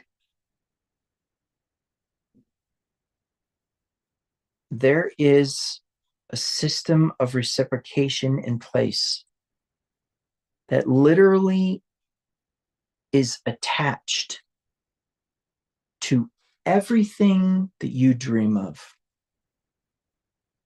It's not about merit. It's about if you were willing to give that thing away to another because you desire it for another,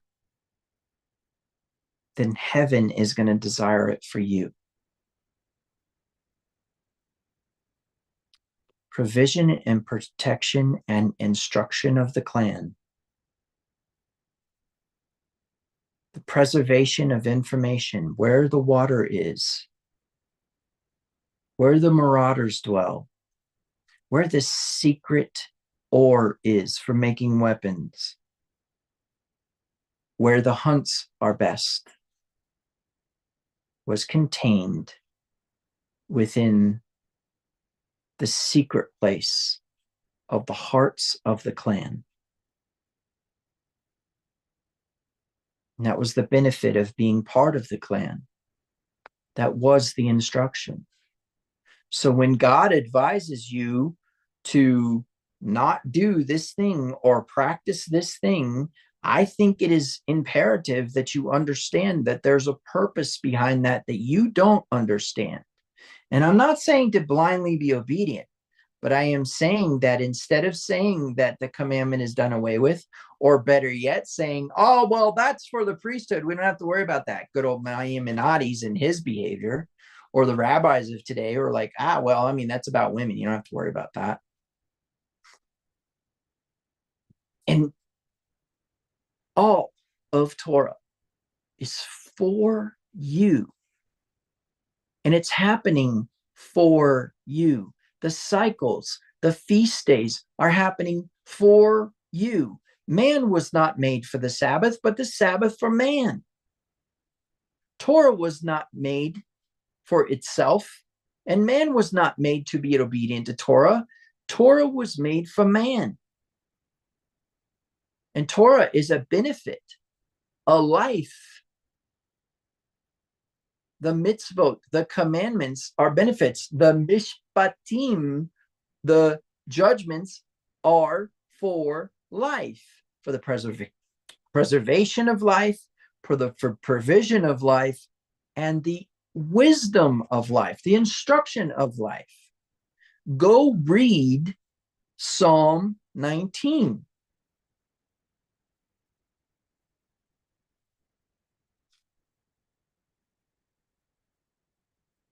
Remember, this is about light and concealed light.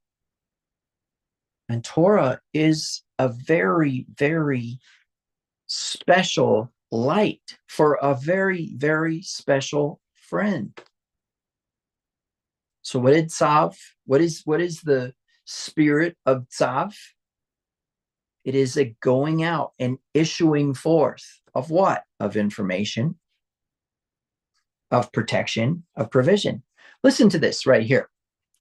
Not all Israel is Israel, but those who are sons of the promise shall be called children of God. Whoa. What promise? Torah is a promise. So it's not about obedience. That's stupid. That's not how this works. It's practical to be obedient in the desert, right? It's practical to protect your clan. It's practical to make sure through tithe that your people are taken care of. If you are receiving a income as a result of a livelihood and you don't contribute to the clan, shame on you, and don't think that you have a seat at the table. That's how the ancient Hebrew nomadic thought process went. Because we're going to make sure that the clan is okay. And y'all still haven't got that. Y'all haven't. In fact, one of the most appalling philosophies that has come through my doors, and thank God has left my doors, was, oh, well, Rabbi Q doesn't have a job of his own, and therefore we are not going to tithe. But 60% of that money that was coming in was going back out the door. And in principle, what you were saying is if you have $100, you're going to give it to something else, but still want to be a part of the instruction and a part of the information. And yet, because I actually don't have a job, the ministry doesn't get to benefit from your participation in the clan. Boy, am I glad those people are gone. But let me tell you, I miss them a lot as well.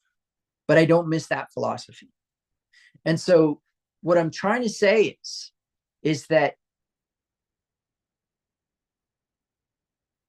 there is a context here.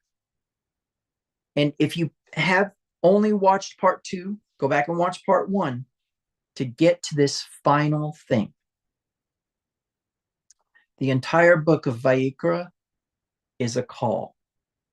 And this particular parasha within the book of Vayikra, in other words, the entire book of Leviticus, is about the call. But this particular parasha is about the movement of the tent wall as a result of expansion, as a result of bringing in, right? So a moving out as a result of bringing in, a moving out of the tent walls, and because of the result of bringing in something new, right? Whether it be from the inside, which would be a baby born in the tent, or from the outside of bringing in somebody who was lost in the wilderness. Tzav is about the issuing forth of provision, protection, and instruction. So what should be flowing out of you this week? Provision, protection, and instruction, right? And here's the big part. Who's the clan leader? Yahweh. Who is the one sitting at the table who will speak to those who are in favor with him, as opposed to those who are at the table who he doesn't speak to, who he expects next time he calls to not be at the table. But here's one that's even more crazy, is that if he speaks to you at the table, that means that you have authority at the table as an equal with him to what? Decide what happens to the clan next. That is so foreign to Christianity, it's not even funny. I literally just told you that if you are walking within Torah and within covenant, that you actually have power on a level with Yahweh in both authority and energy because you're at the table. And so last week's Vayikra, this week's Tzav, all contain that information. And it doesn't stop. We're not going to stop about this as long as we're in this parasha, as long as we're in this section of Torah, this center section of Torah. In fact, next week is the actual exact center of Torah. I believe it's next week. The exact center of God's teaching and instruction, what everything pivots around. And it's going to blow your mind what context it's in, because it will show the level of compassion and the level of companionship present within a clan. So, as we continue forward, don't think these instructions are to the priest. These instructions are actually to God and anybody who's sitting at the table with him. It's how you are the kingdom of heaven. Because I will remind you that Yeshua said, don't go look for the kingdom over here or say that it started in this place, for the kingdom of heaven is within you. And so when it says, seek ye first the kingdom of heaven and all his righteousness, what do you think the instruction is really being said here? When it says that a soul sins against his friend through a fraud, there's an instruction to the clan leader that he has to, if there's a return to fellowship, let it go. Do you think that instruction is for a human clan leader?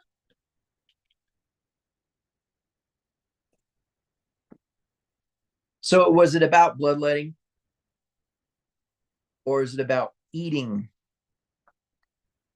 It's about experiencing comfort in connection with the companionship of family, and about favor, and about knowing the secret things of the wilderness. You know, we're coming up on the wilderness season, but I'll remind you that was made for you, not you for it. The wilderness season will be here upon us soon, and I can tell you, it is probably one of the most deeply spiritual experiences that you will ever have, if you allow it. So, any other questions, comments, statements? This tablet died, so I have to, I can't just go look on YouTube, or it'll open up YouTube Studio, and I don't want to do that because it'll show me my metrics, and then I'll be outside of Shabbat thinking about what I can do to raise my stats.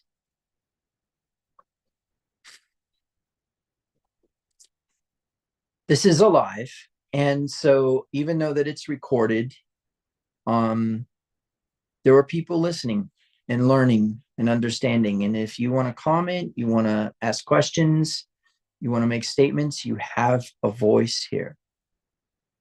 Now, I would just like to say something. What makes me believe that my message is true, and what makes me believe that I'm on the right track, is that I never, ever, ever prepare. I never go and check my facts. I never go and read up on what I'm about to speak about. And I believe that that means that whatever is spoken about is what's supposed to be spoken about, and therefore is me learning just as quickly as you are at that time, which means that that's the only context that matters. It doesn't really matter whether or not we are going to, like next week, Passover is scheduled for the parashas, right? But does that mean next week we're going to talk about Passover? I have no idea. I know today at about 9:30, I knew I was going to be going through this parasha. And by 10:30, I kind of knew what the message was going to be. And by 11:30, I understood why the message was what it was. What was the importance of Tzav? I didn't know before 9:30. Why do I bring this up? Because this is how you are supposed to study the Bible. Without bias, without preparation, without an idea of what you are supposed to be doing. Open it, start reading, and listen. Because let me tell you something. I've always told you in this congregation, but when we expanded the YouTube, now it's YouTube. I am training my replacements. What does that mean? That means that I am creating a legacy. If you are here and you are learning and you hear your shepherd's voice, then guess what? That means you're a replacement, which means that someday you will lead a group of people and not prepare your messages. I want you to be encouraged in that. If you are watching this right now, you need to know that that's your future. You need to know that there will be a time when you have this conversation with somebody else. You need to know that by the very fact that you're here, you will walk this out. And to the best of your ability, you will shine and it will be beautiful. And I'm encouraged by that. And truth be told, there's times when there's been nobody on this broadcast and I've just spoke to a camera. All of you who are watching this video right now, you need to think about what you think your identity is. Do you think that you are a priest? Someone who unites heaven and earth, who unites God with their people or with its people? Are you a prophet? Do you know how to harness the energy of the universe through words, through actions? You know how many symbolic actions I can find, ceremony, just flat out ceremony I can find in Torah and in the prophets? How Isaiah behaved, how Ezekiel behaved. Oh my gosh, Ezekiel was full of ceremony. And what about a king? What about a Rosh? What about a tribal leader? Can you see yourself that way? I'm not talking about a commander. I'm talking about somebody that people want to be loyal to, not have to be loyal to. I'm not talking about brainwashing and conditioning. I'm talking about it's because there is a demonstration of provision and protection and instruction. That is the you that you have suppressed through your fear, reaction to your fear, and your justifications and beliefs through your ego of what you think you are. So be encouraged. You all are that clan. And I'm not saying Christians aren't, because I believe that there are Christians out there who have been tricked into believing that their version of obedience is that relationship with God. But I'm going to propose to you that if it feels good, it feels like it is a relationship. It was never meant to be that way. It was never meant to be that if you're happy and content, that means that you are in good standing with God. And if you need any question about that, go read Fox's Book of the Martyrs. If you have any question about that, go read Voice of the Martyrs. If you have any question about that, go read about how Messianic Jews are treated in Israel right now. How their homes are bombed by Jews. Set fire. Children kicked out of school. Do you think those people are in good standing with God? The Jews would say no. What do you say? Torah observant Christians tortured. Not just told they're heretics, not just excluded from Bible studies. You know, I think I've been kicked out of at least 4 organizations because of my doctrine. At least 4 in the past 10 years. I'm not proud of that, but I'm saying it's a real thing. And so be encouraged. You're on the right path. You're on the right track. The metaphysical, the mystical, the ontological, the spiritual are your focus. The fundamental, the religious, the blind adherence, because I said so. That's not your God. That's not your faith. And that's not your position. Because he made him who knew no sin to become sin for us, that we might become the righteousness of God. It was never about your merit. But believe you me, your relationship with your Creator is the ultimate goal. Loyalty through love. If you love me, keep my commandments.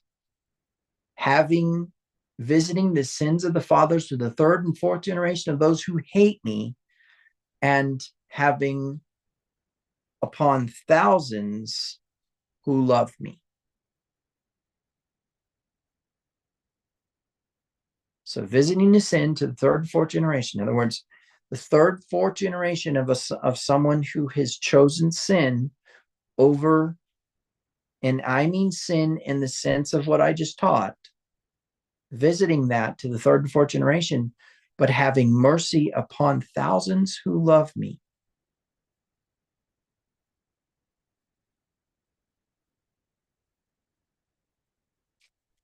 Anything else to add? I had a question. Okay, go ahead. So I feel I understand what was taught today, but where the confusion lies for me is, I guess, to word it from a Hebrew perspective, was Yeshua's death a sacrifice, or how do they view it? What do you think? Like, what does your gut tell you? Well, my gut tells me because of the law of divorce, he had to die. Okay, so that is one element, right? Where we do have the agent of God in representation of a human husband, absolving Israel of her sin guilt of adultery, right? That's a given. That's an important one, right? But there's a secondary element here that is the context of knowledge, right? Whereas the righteousness of God is a deep spiritual secret thing.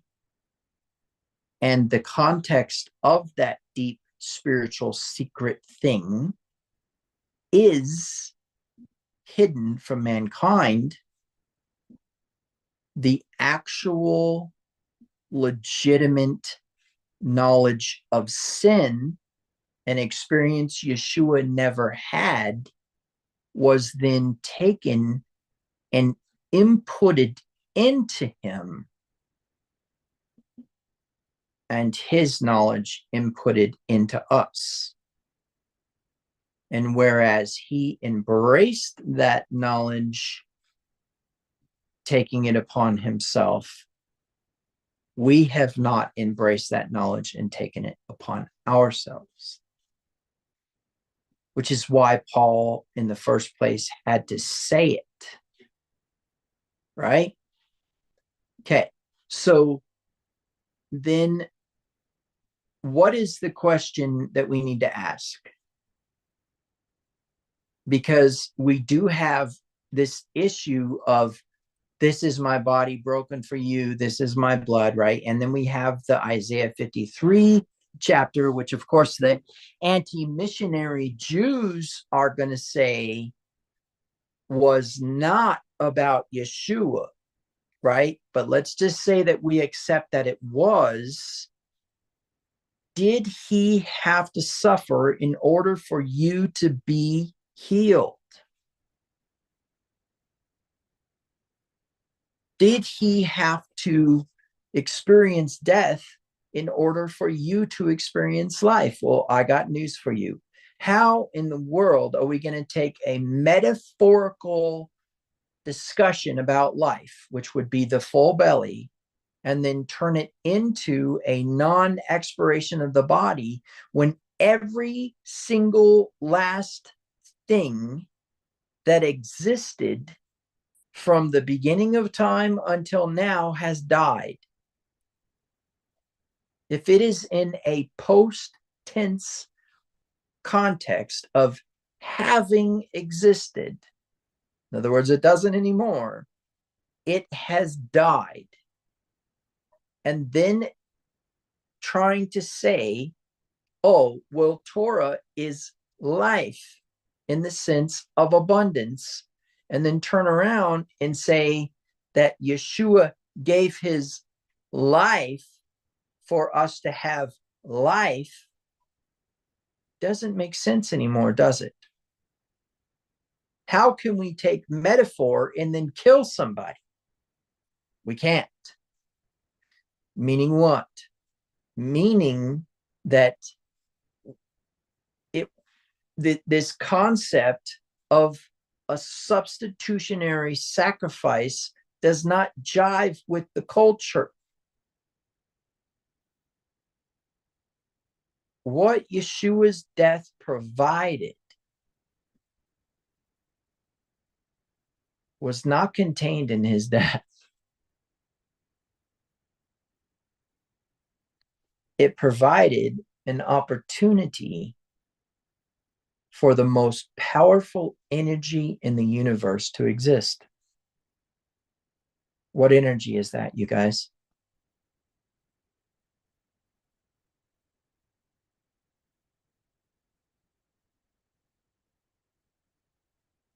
Do you know?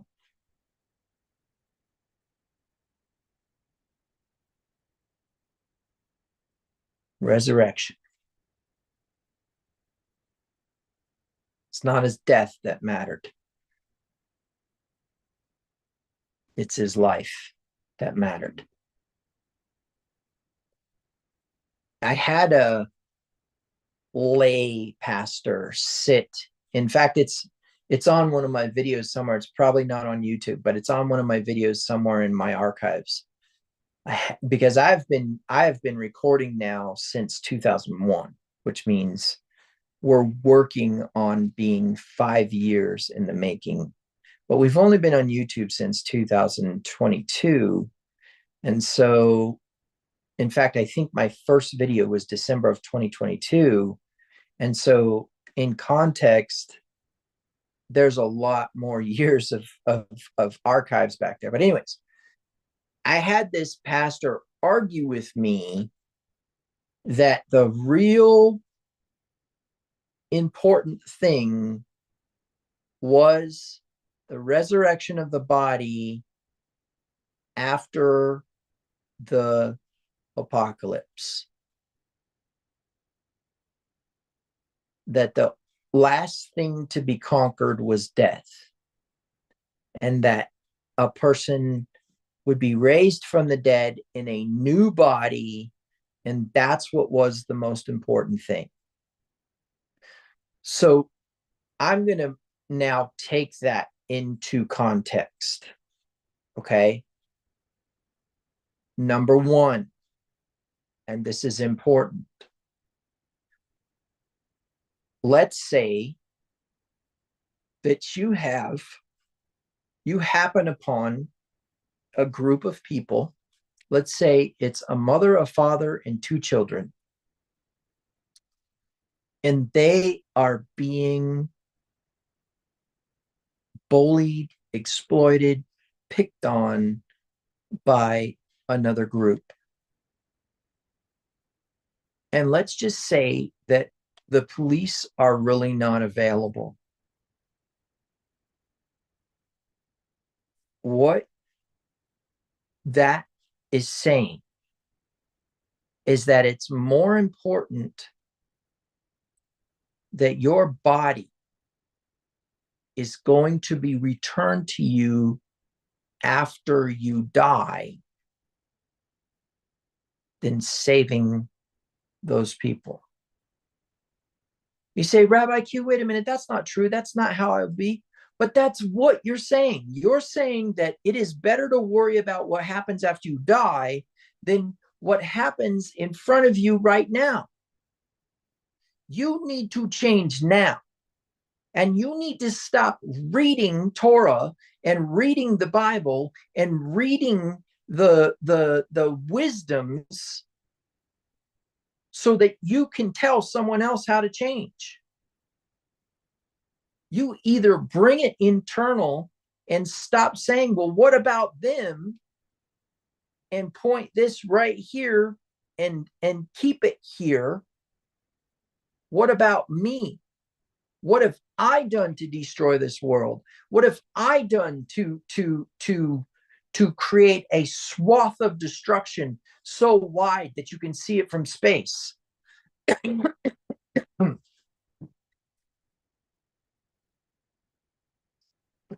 That's the problem I have with that philosophy.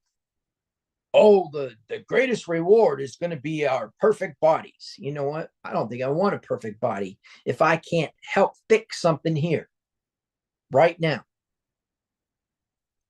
And hopefully helping you understand the context of this instruction helps you understand the context of the lifestyle changes that need to occur in you, right? In you, in me first. And not as a leader, just as a human being. I need to change because no one else is gonna. No one else wants to. There are even people in this congregation so set in their ways, they do not believe the things that I teach. They claim to, and they say it to my face, but they don't live it and they don't demonstrate it. And so in principle, I need to change and not worry about them. The beauty from the beginning of my walk has been that if I tell somebody something, I don't have to defend it and I don't have to back it up. And the beauty is that I can just walk away from it. And if it's true, you have no idea what's about to happen in your life. And the beauty of that is that I can just trust that I'm speaking the word of God. But you know what? I'm speaking it to me. You think this sermon applied to you because you heard something that either A, offended you, or B, convicted you, or C, made you uncomfortable, right? Well, I don't think you should say that. Well, you know why you don't think I should say that? Is because you don't want to hear it. Because if you wanted to hear it, you wouldn't say a word. You'd be like, yeah, tell me more, right? Well, why do you want to hear it? Oh, that's the beauty of it. Once you ask the why, you will find out. I need to do that, right? I need to look at identity. I need to look at my garments. I need to see, am I sitting at the table or do I need to bring a lamb to the table? Do I need to feed the group? Do I need to examine my books and see if I've missed tithe? Do I need to check my attitude and see whether or not I actually want to not sit at the table. Do I care about the clan? Do I care about the priests? Do I take care of the priests? Do I honor them? And that's the power here. And that's the specialness here. And that's the identity here. So it is not about how bad Yeshua suffered. You know, it talks about that he was obedient even to the cross.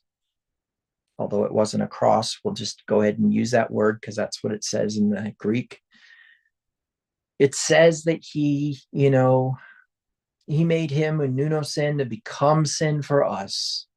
It says that he died once and for all.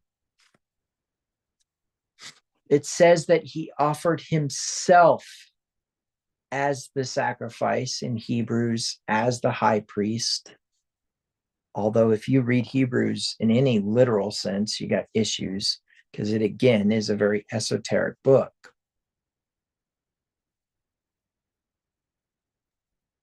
But it is his resurrection that holds the power and authority.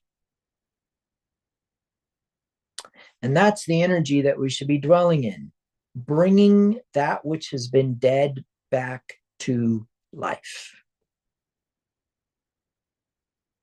It was important enough for Paul, Peter, Yeshua, Elijah, Elisha.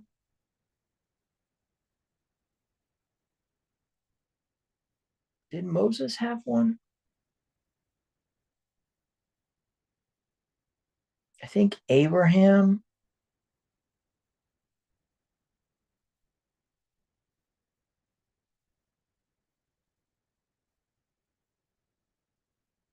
I think that's it. I think those are the ones I can think of who resurrected the dead. It was important enough to them to not just let life pass by. And we're talking expiration of the body. We're not talking metaphor here. Okay? Any other questions, thoughts, comments?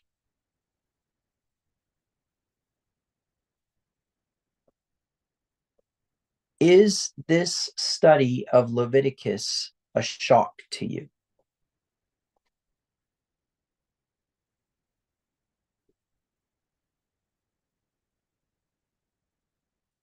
Does it change your thinking? See, people are going to go, oh, well, Hugh just claimed that Leviticus is only for that culture in that time, and therefore dispensationalism is true. No, I'm claiming that you lost your culture and you lost your identity and you lost your religion to a system of control. And that system of control was just satiating your desires. Look at the indulgences. Uncle Greg and I were talking on the phone the other day, and he goes, yeah, one of the things that was crazy about the indulgences that I found out I didn't know was, like, if you had desire of a woman and you were not married to her, but you wanted her and you just wanted her for the pleasure, you could do that and then just go buy an indulgence and it wasn't a sin. And then you could actually, if you wanted to do that again, you could just go pay in advance. You could go advance pay so that you had kind of a credit build up on the sins that you wanted to commit. And that's the group that said the law was done away with, and you still buy it. Okay. Enough of that. Any other questions? Thoughts, comments? Okay. I love you guys. Shabbat shalom.